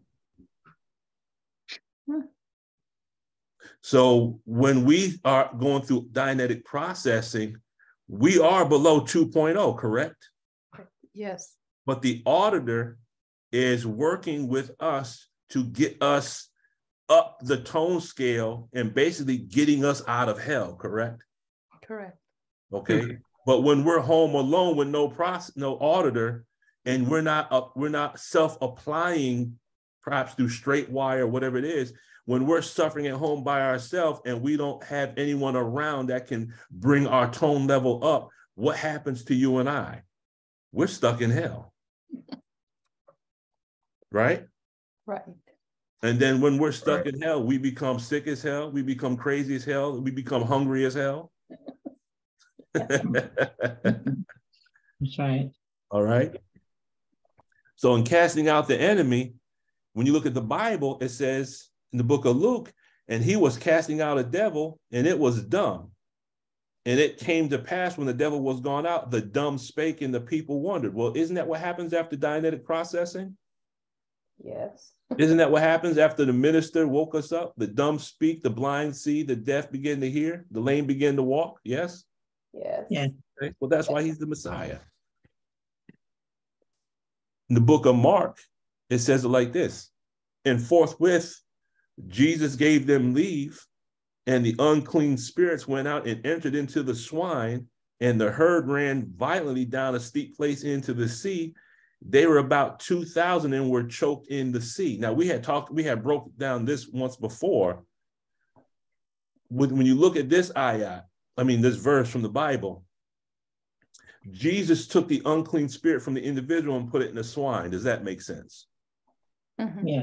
Okay, now how do you translate that into Dianetics? In Dianetic language, when we go through processing, there are certain characteristics in certain circuits and certain things that we say that don't belong to us, correct? Correct. So in Dianetic processing, the auditor helps us to identify the source of the circuit or the source of the valence that has put its characteristics and words in us, yes? Yes. So can we say it's the same thing as saying that the unclean spirit is taken out of us and put into the individual where the whole behavior actually began, which is the individual that is the root of the aberration which we suffer from? Yes. That all makes sense? That makes sense to me. Okay. Go ahead, Brother Eric.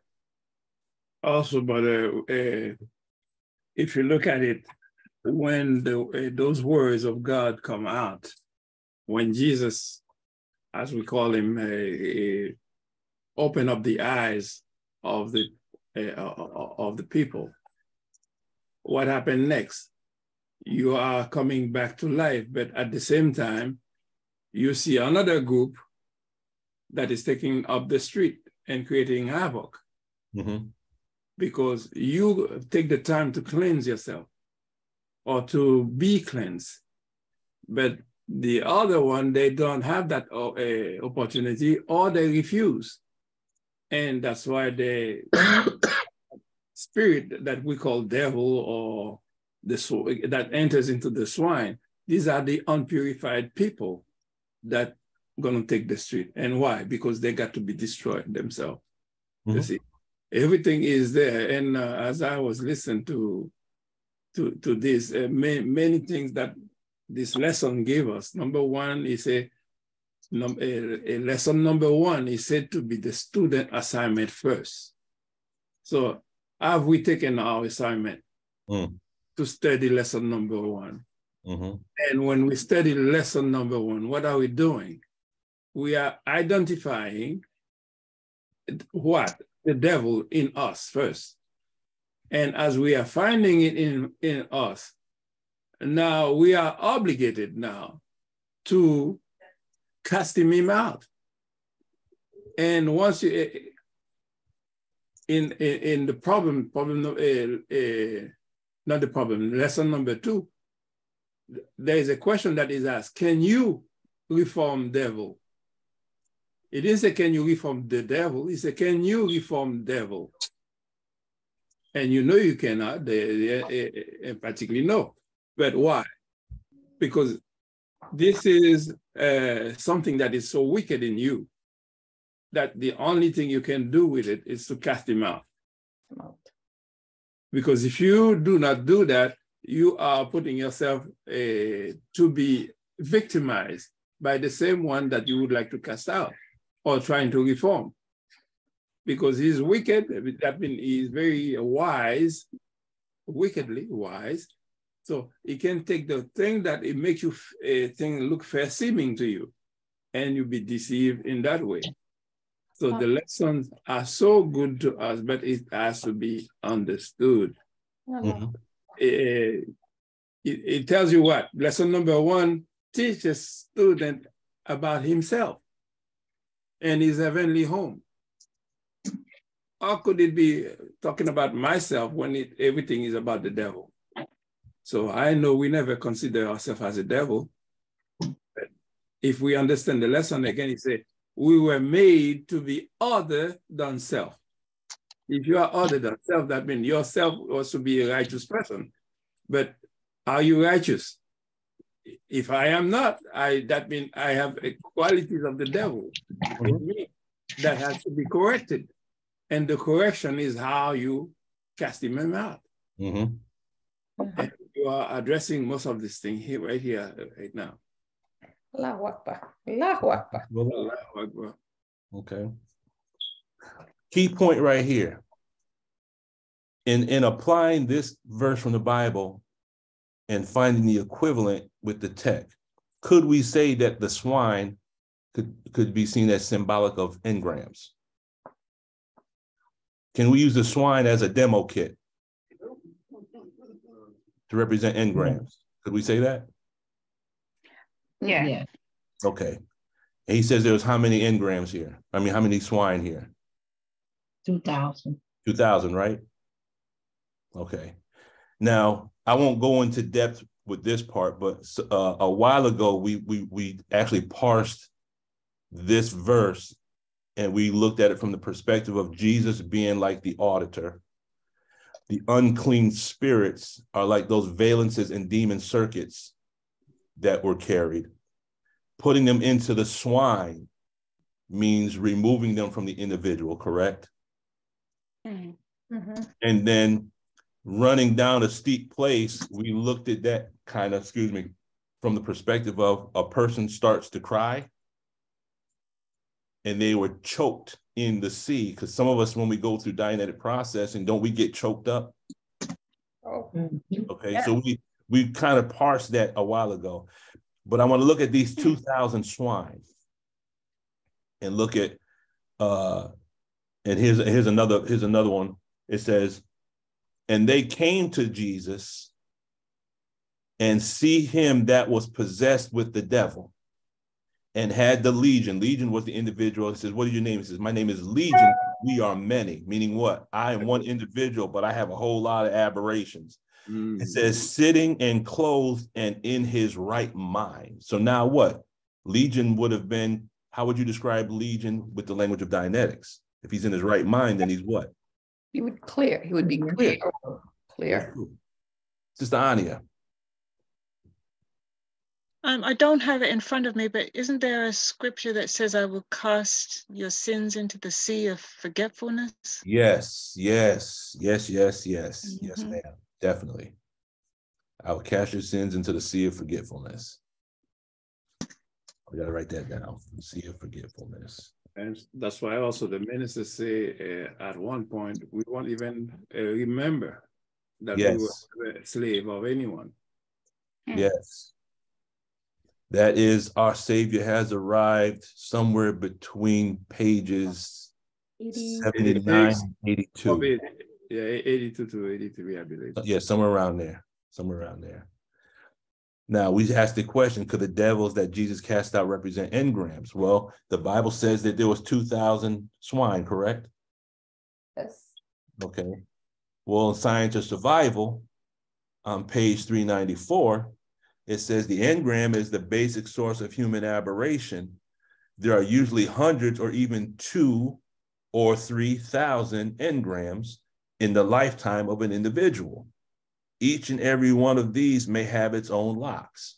So here we have the tech, Science of Survival, is in agreement with the Bible if we use the verse of the Bible as a demo kit to explain engrams. It has ARC with Science of Survival, correct? Absolutely.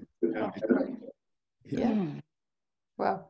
Now here's the importance of auditing. Here's where the plan is coming in for the plane is coming in for a landing now. There's an ayat that came to mind as I was reading this, and I thought that it would be important to include this. And it says, and when they are cast into a narrow place thereof in chains, they will there pray for destruction. I'm sure you can see the tech in this ayat, correct? Yes. This comes from Surat al-Furqan, which is Surah 25, verse 13. Now, the narrow place, the word in Arabic is dayakan. It means to be narrow, cramped, or confined. Now, just as a sidebar, this is one of the reasons why, before, remember talking about if the house is messy, we get aberrated, or we get re-stimulated. We get kind of edgy because we have incomplete cycles of action. You remember we talked about that? Yes. Okay. So when we look at a mess, I'm just using the house as an example. We look at a messy house, we have a lack of space, correct? Right. Okay. Okay. So when a house is messy, it's like a narrow place because we have stuff all over the place and we don't have space to do anything. And there's a reason why I'm saying this. When you look at to be narrow, cramped, or confined, in Dianetics, there's something called the theory of condensation. God willing, we'll go into depth with that on Sunday. But he describes this thing called the theory of condensation and how it manifests because of lack of space. It actually increases our aberration. Does that make sense? Okay, lack of space. If you ever lived in an apartment where you had more things than you had room to move around, that's aggravating, isn't it? It is. So you have to do what's called spring cleaning. Mm-hmm. Okay. When you look at a person that's called a hoarder, have you ever seen those shows on hoarders? Yes. Yeah. They have homes that are cramped and have no space, correct? Yes. Correct. And they are usually suffering from some type of mental illness, meaning they are restimulated or aberrated, yes? Yes. Sister Anya, you still have your hand up or you got something else? Sister Anya? Yeah, sorry. It's okay, no problem. No problem. Yeah. Also, but look, man, you might say also this is a sign of depression. Yes. Because that person is going down in depression. And if you're not careful, that's what the next step would be, plainly say crazy. Yes. Yes. When you look at hoarders, one of the things or one of the reasons why they hold on to things is because there's certain items in that room that bring back memories, correct? Have you ever heard that before? If you watch the show, they don't want to let go. Yes. They don't want to let go of what? The past. So what happens? They're stuck on the time track. So that's right. A hoarder is in chronic restimulation because they're holding on to things from the past, which means they're not in present time. Yes? Yes. It's just another way of looking at it. So when we're doing processing on certain individuals, one of the things we could probably ask them is, do you hold on to things? Also, but look, man, it's more than just holding on to the past. And this is a way the person telling you, I cannot confront the present time. Yes. Because he holds something of the past, thinking that he may have to use it tomorrow. Or in case I need it. Okay, why you think you cannot buy another one? Because by the time you use the thing that you hold on for tomorrow, technology is changing. You may not even be able to use it anymore. So at that point, this is where confronting the present time has everything to do with what we are doing right now. Yes, sir. If we cannot confront present time, we cannot also get to the presence of God. It's a presence of God. Yes, sir. It's present. God give you what? A present. This is the time. And also you get the word gift, because present is a gift that God, what is that gift? Life. So are you enjoying that life that he gives you and I? If we cannot enjoy the life, so therefore we cannot claim anything yet. So we have to cleanse ourselves, release those things in the past that is holding us down. And you say, there's another thing we say in the church, the doors of heaven are well guarded. Guarded by what? By who? By whom? You see, we think it's angels that is at the door of heaven. No, because in order to ascend to heaven, that means you have to ascend to your own emotional self. And that's what the minister gave us, something very, very simple. Rise above emotion into the thinking of God. And the whole tone scale is talking exactly about that. It's an emotional stage of life. Yes. Now, can you locate yourself? Can I locate myself? If I can do that, it will help me tremendously to become what the master himself came to do. Other than that, I will be just repeating what I heard and never really get myself into what they're giving me. Anyway. Yes, sir. Yes, sir. Thank you, Brother Eric. Alhamdulillah. Sister Shayla. No, I just wanted to make a comment. Just, how you said people are not in present time. That's why when you audit someone, you bring them back to present time. That's bring them back to present time all the time. Yes, ma'am. But that reason is very simple, Sister Sheila, because when you are in session, you are bringing them in that special space of the past. You took them on what do you call that? On a craft that takes them all the way to the past. And you don't know how far back in the past they're gonna get. So now, if you get to end the session, you have to make sure that the person is with you today. Are you in present time? Yes. Okay, what is today? Oh, today is Wednesday. Okay, good. And where are you? Oh, I am this place. Ah, now I know you're not there. You're not there yet because that's not where you are. Okay. You see, all these things are given for a particular reason. So now once you know these things as an auditor, it makes it easier for you. Sir. Sister Anya. The comments that were made made me think of a book behind me on the shelf, The Power of Now. And so I said, let me just pull it out and open it up and see what Allah guides me to. And so this is the paragraph here. It says, intense presence is needed when certain situations trigger a reaction with a strong emotional charge, such as when your self-image is threatened, a challenge comes into your life that triggers fear, things go wrong, or an emotional complex from the past is brought up. In those instances, the tendency is for you to become unconscious. The reaction or emotion takes you over. You become it. You act it out. You justify, make wrong, attack, defend. Except that isn't you. It's the reactive pattern, the mind in its habitual survival mode. Sounds like we're saying the same thing, doesn't it? Yep. See, and that strong emotional thing that he's talking about is what you call your secondaries, because the secondary is a part of emotion that is so intense. According to Elrona, but they say you cannot treat that as an emotion. You have to treat it as an engram because it's too charged up. You see, as you read it, it tells you, it brings you to also to a point of unconsciousness, right? And an engram is nothing but pain and unconsciousness. So now when you get those two, you know you are dealing with an engram.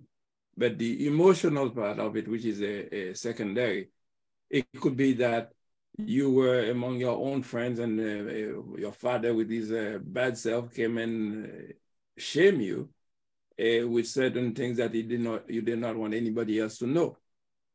And that become that kind of emotion. Or it could be even worse. Sister Anna, you still got your hand up?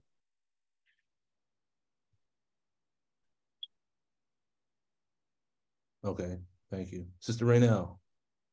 Yes, sir. The other day when I was on the call, I think it was Sister Shayla, she said something about, she gave the 3 steps saying that a person who thinks in the past is one thing and a person who thinks of the present is one thing. And then she said a person who thinks in the future is like clear. So yesterday I'm striving to eat 1 meal a day, but yesterday before I left the class, I grabbed a snack and I was so like, on my way there, I was like beating myself up about it. Like, so much so I had to like try to think out of that, state. So like, okay, I was like, okay, let me come to present time, right? So I'm thinking on in present time and, the anxiety is going down. And then I remember what Sister Shayla said, and I started thinking like, how can I, be better in the future? And I started thinking of ways to, be better for the rest of the day. And it was so helpful. It was so helpful. And I was better. The rest of the day. I thought that was, good So thinking. you had a win. Definitely had a win. Praise the Definitely had a win. It's just the power of thought, changes things. Would you like to respond to that, Sister Shayla, or are we good? Are you okay? Our praises due to Allah. All right. You take the fifth. All right. So the word diakon, narrow place, it also means to become depressed, uneasy, or anguished. To be at a loss. All of these are Dianetic terms, correct? Yeah. So these are all Dianetic concepts that are summarized in one Arabic word. Wow. So when they're cast into a narrow place, that's the same as saying that they're in a cramped place. They're in an emotional state of depression. They have had a loss, and it also means to be unable to accomplish something. Now, how do we explain that in Dianetics? That's called what? The incomplete cycle of action. So when we start cycles and we don't complete them, when we have had loss, when we become depressed, could we say that we're being cast into a narrow place? Okay, but now if we have the tech or we have the phone number of another believer who is willing to either straight wire or process us, we have the ability to get out of the narrow place, correct? Yes, sir. Okay, but if we don't follow the instruction given to us by the Honorable Minister Louis Farrakhan, when we get cast into the narrow place, we'll be stuck there by ourselves, correct? Right. Okay. Dante's Inferno. Say what? Dante's Inferno. Ooh, Dante's Inferno. If you've ever read that book, that is really on a symbolic level. It's talking, you can look at it from the perspective of processing, Dianetic processing. Who has never heard of Dante's Inferno? I've never heard of it. It's an incredible book, and I'll give you a quick synopsis of it real quick. It's divided in 3 parts. The actual name of the book is called Dante, the Divine Comedy, and is divided into 3 parts. You have the Inferno. You have the Inferno. You have Purgatory, and then you have Paradise. Okay. Now, as I'm explaining this, you're gonna see Dianetic processing. The book starts out with an individual who strays away from the straight path. He's trying to climb a mountain to get to God, but there's these 3 beasts that stand in his way, and they constantly drive him down the mountain so he can't get to God. Okay, does that sound familiar?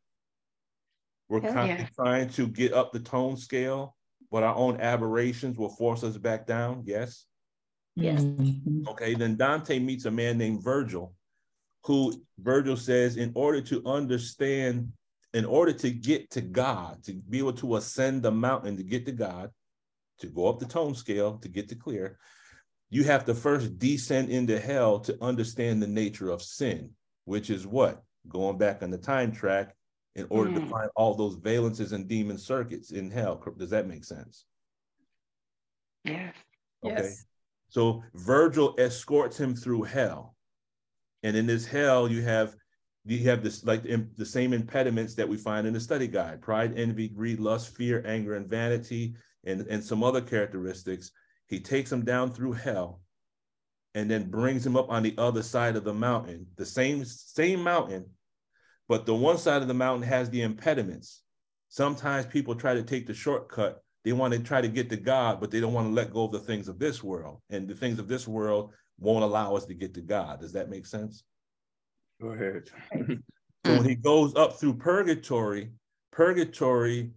every time you go through a gate, it's the same impediments that are found in hell, except in purgatory, you go up to each level and you're purged of that behavior. So if pride is one of your 4 devils, then you stay there at a certain time. You got to go through purgatory to remove pride, to remove envy, to remove greed. So you're ascending the mountain now.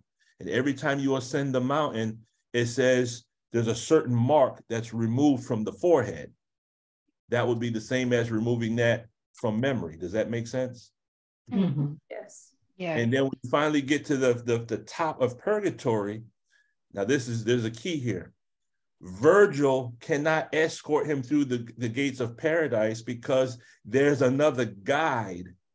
He's not qualified to go there. There's another guide that must take him into paradise, and it happens to be a woman. A lot of science in there. So when you read through the book, if you ever read through the story with the knowledge of the tech, you'll see auditing. You'll see the process in an allegorical, metaphorical way. Does that make sense?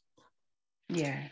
Does that well, that wasn't really a question, sister, but you have mentioned Dante's Inferno, but does that show agreement with the tech? And the teaching. And the teachings, yes, sir. Yes, sir. Go ahead, Sister Ania. As you talked about Dante's Inferno, and when you mentioned the name Virgil, I was moved to look up the meaning of the name. And oh, what did I do with it? Hold on.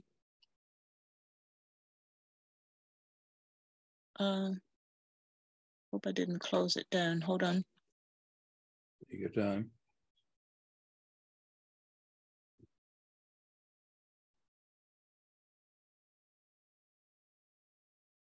Did you say the name of that series was Divine Comedy? The whole book is called Dante's Divine Comedy. Okay. But sometimes it's referred to as Dante's Inferno. But really, the book itself is divided into 3 parts, and Dante's Inferno is part 1. Thank you. Yes. Excellent book, especially if you like to deal with allegories and metaphors and figuring things out. And when you walk through the book, as you read through it, you'll see different, at least I encountered this, you'll see different aspects of your own life, of things you went through and people from your life that are suffering from the same things that are described in the book. Go ahead, Sister Ani, if you found it already. It means flourishing. And then it says, originating from Latin roots, the name Virgil means flourishing. And when a person flourishes in life, the infectious positivity as they develop and grow in each area of their life is unmatched. Yep. So I thought that was very interesting. That's very relevant to the conversation. Thank you for that jewel, Sister Ani. That was I never looked up Virgil, but praise be to Allah. All right. Narrow place, Diakon, to be oppressed, to be annoyed, to be angry, to be narrow-minded, to have anxiety. So we could say that this narrow place we're cast into represents all the elements on the lower part of the tone scale, correct? Yes. Good. Okay. And again, we've come across this word chains. In Arabic, the word chain is qarana. And it means to connect, link, or join. It means to join forces or to be tied together. What we know in Dianetics, engrams and secondaries, all these are found in chains, correct? Yes, chain log, chain. Yes, sir. Yes. So a chain is a series of recordings of similar experiences. A chain has engrams, secondaries, and locks. They're incidents of similar nature strung out in time. Okay. So if someone says something that really gets under your skin or presses your button, that word will cause re-stimulation. That could be a lock, but it could be part of a chain of locks. And if you do what's called lock scanning, you look at all the points in time when people might have made that statement or said that to you, you can see every incident in time when that word was used that causes the re-stimulation. He says it's a series of incidents of similar nature or similar subject matter. Now here's a quick summary. So when we say lesson number 1 lays the base of our work today and gives the student a clear knowledge of himself and his heavenly home, the best part of the earth, and who is the enemy to him and his nation, and why the enemy and the righteous could not live together, and why was the righteous able to cast out his enemy, this teaches the student what he must do with the enemy of the righteous today. This is the foundation of what we're teaching on today. Can we say that this formula gives us a better understanding of Dianetic technology? Yes. Yes. Okay. Can we say that Brother L. Ron Hubbard and his concept of God is in agreement with Lost Found Muslim lesson number 2, question number 10, who is that mystery God? Mm-hmm. Yes. Remember, he says we have the potential of God, but we put our potential outside of ourselves and give all our power over to something outside of ourselves that does not exist. Right. Okay. Mm-hmm. Can we say that the technology of Dianetics, the science of the mind, can be found in the Holy Qur'an and the Supreme Wisdom? Yes. Okay. Closing statement. Now, L. Ron Hubbard says he, talking about the pre-clear, you see, has the total potentiality and conduct of a deity, correct? Mm-hmm. Now, those of us that were here, Sister Shayla gave this profound testimony at the very beginning, didn't she? Oh. Who was here when she gave her testimony? Come on, believers. Who was here? Everyone's. Sister Ani, can you help me out here? I was here, but I happened to be out of the room. I heard the first part of it, but I didn't hear all of it. Okay. Well, Sister Shayla talked about the importance of us understanding that we are God. Is that right, Sister Shayla? Yes. Okay. Yes. Okay. So now I had said, remember what you said, and it's connected to the final statement of today's presentation, showing how she was in harmony with the vibratory frequency of the group. So here's the statement that I wanted to share with the believers. Can y'all see my screen?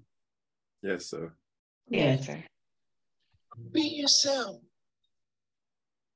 Learn about yourself. Mm. And develop yourself. Mm. And cultivate yourself. Because yourself is God. God in a female body. God in a male body. That's for you, Sister Shayla.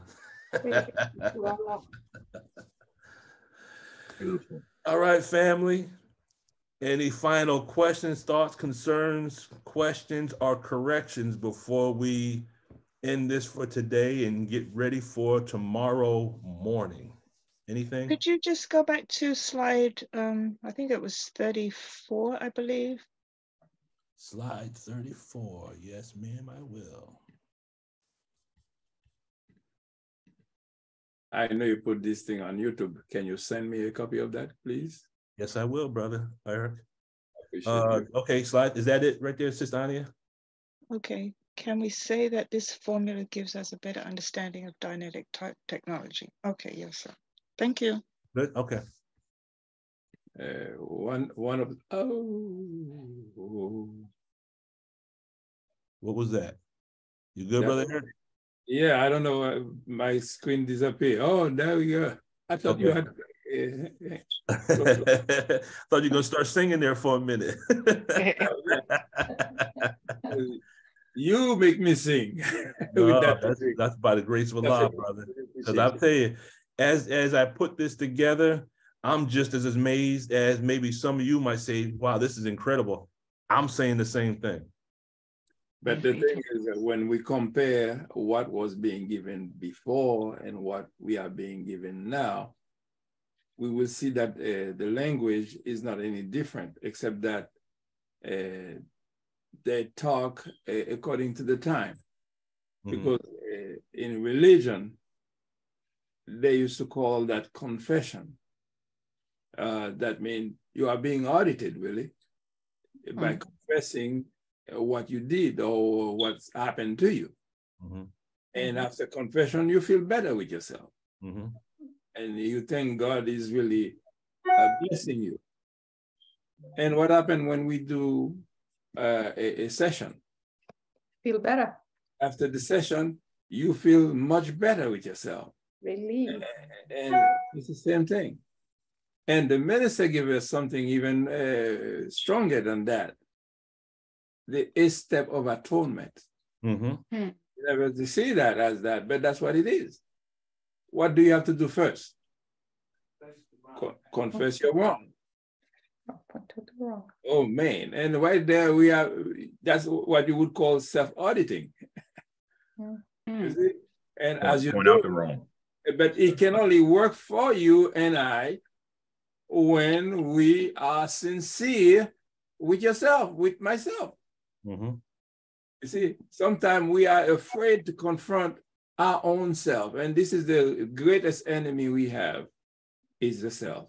Yes. And that's no wonder we are asked to study lesson number 1 first. Because the more I learn about that devil, and the more I'm finding it, or the more I have to kick him out. Right. And in every part of the earth. That's it. If the doors of heaven are guarded, I know it is guarded by those things here, my own emotion. Have you ever find something that you are ashamed of? Okay. Do you find something that you are in fear of? Do you blame yourself sometimes for something that happened? What are these? Okay, when we find all of these things, oh, I see. So now you have to regain your strength. And through the strength that you find in self, now it gives you the character to become a God. Because you don't care about what people say, what people think about you. These are things of the past. When they try to put that on Malcolm, what did he say? Oh, you cannot hang that over my head no more. Why? Because I'm not going to be ashamed of what I did yesterday. And I'm not going to be ashamed of what I did 5 minutes ago, because I realize my wrong, I'm correcting it. The thing is, when you accept what people stamp on you, and then you don't try anything to get rid of it, now you are to be blamed. Anyway, thank you, Brother Lukman. Thank you, Brother Eric. Sister Raynell, have you ever seen the video that the minister did when he spoke, I believe it was in Los Angeles, about the importance of studying the tech? I have that recording. Okay. Yeah. Okay. Well, all right. Do you have a video of it? Say again? Do you have a video of it? There is a video. It is on YouTube. And what I will try to do is as soon as this video finishes, as soon as we finish today, I'm going to upload this video to the YouTube channel. And I will also try to see if I can put that video on the YouTube channel. If I can't, what I'll do is I'll send the link out in an email so that we all have access to it. Wonderful. Okay. Thank you so much. Yes, ma'am. So I pray Allah that this Zoom meeting has given us some case gain. Are we all in present time? Yes. Yes, sir.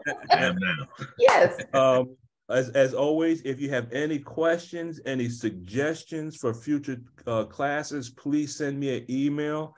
I consider your questions and suggestions as assignments. So Allah will work through you to give me my next assignment, God willing.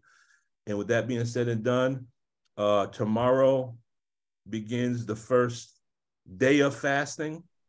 Brother Eric, just so you know, for the past couple of years, Brother Batin, during Ramadan, he would conduct classes every day at 10 o'clock. So the believers would come together.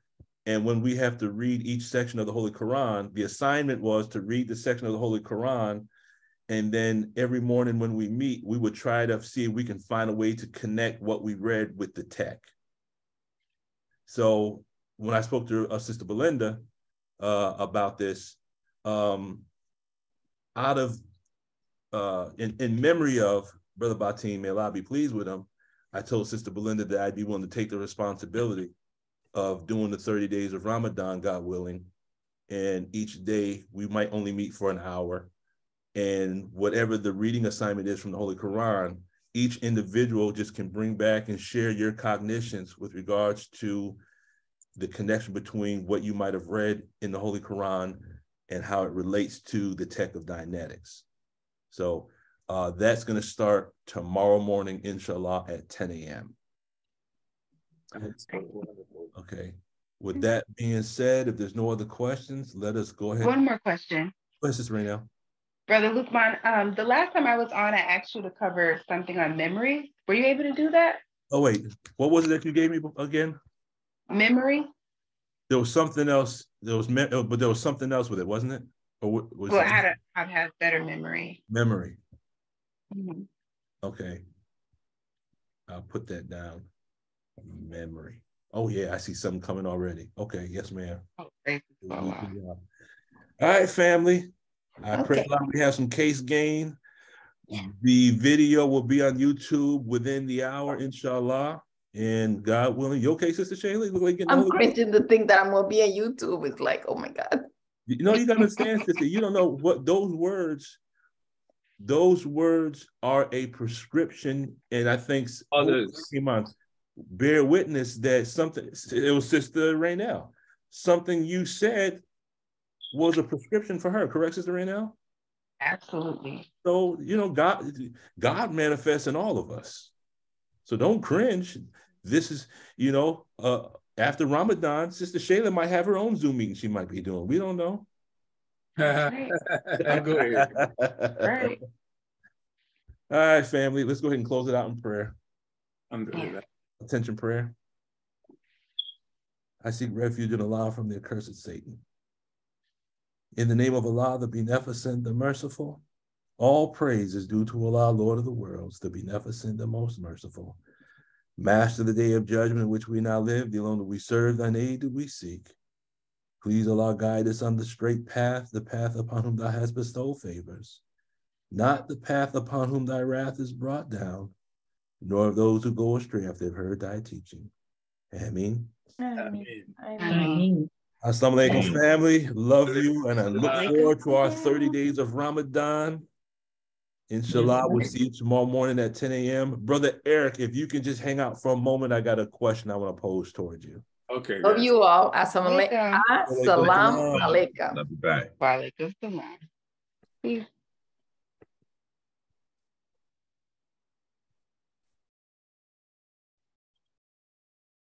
Let's see. I'm here. Okay. And Sister Anna, you can stand if you want. I just didn't want to have everyone. The way we're going to do this, Brother Eric, is because we did this during the COVID, we could do this every morning at 10 a.m. However, Saturday, we cannot do 10 a.m. because of MGT class. Mm-hmm. So the thought was, let's move it to 6 p.m. on Saturday. But we didn't want to interfere with your class at 5:30. Okay. So what I was going to ask you is, what we could probably do is, as a group, we could either do whatever section of the Holy Qur'an is that we would read on that Saturday, or we can all just come to your Zoom meeting on Saturdays. That way, because remember, the optimum solution is how many dynamics can you solve at one time? So instead of having one group and then your group is going at the same time our group is going on, we just combine the groups. And then on Saturday, we can just come to your group, or you come to this group, or we just have a combined group. Whatever way will work to solve the most dynamics. We call that a consolidation. Yes, sir. So we would be meeting for four, let's see, 1, 2, 3, 4, 5 Saturdays. And I'm good either way. We can, all the believers from from the group can come to your group, just that we can consolidate it and make it one family for the Saturdays. All we are trying to do, as you said, is to get the mind of the people to make a change on themselves. Yes, sir. So at that point, we are not calling them to wrongdoing. So it doesn't matter who does it or who does not who does it not. Yes, we can do it together. At that point, we all know we are serving the same purpose. The Holy Qur'an is straight from God, isn't it? Mm-hmm. So at that point, if we are discussing those points that are in the Holy Qur'an, that most of us probably have missed, so that will bring us to a better position in present time. Mm-hmm. So once we can get there, it probably help us also to have a better society. and a better society will be a better nation. In that sense, we can become the head of the civilization that God wants us to be. Because everything starts with what? With knowledge. And yes, we are not doing anything contrary to what God wants us to do. And there is no envy, no jealousy among us. So at that point, why couldn't we work together? Of course. So do you want to keep your meeting at 5:30? Do you want to move it up to 6 just during Ramadan and we just come to your group? In fact, it's not really my meeting. That's what Minister Sharif asked. Oh, yes, sir. Yes, sir. So I could not just say I'm going to change it because Okay. I tried to change it. He said, no, stay there. Okay, so then, so the optimum solution is we will bring our group, I don't want to say our group and your group. If we do it at 5:30, this group, we'll combine on Saturdays at 5:30. Yes. You bring the two. And that solves everything. That's it. Okay. Praise due to Allah. That's the optimal solution. Absolutely. Any feedback, Sister Ania, since you're still here? Gotta get your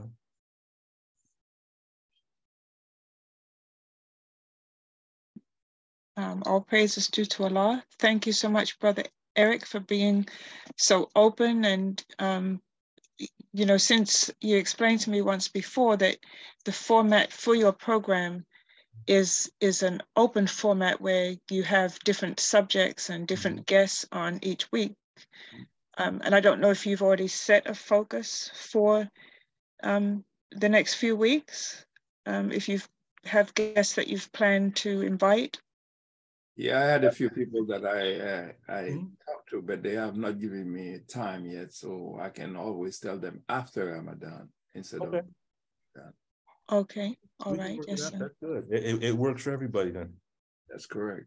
All right, family. Inshallah, we'll see each other tomorrow morning. Inshallah.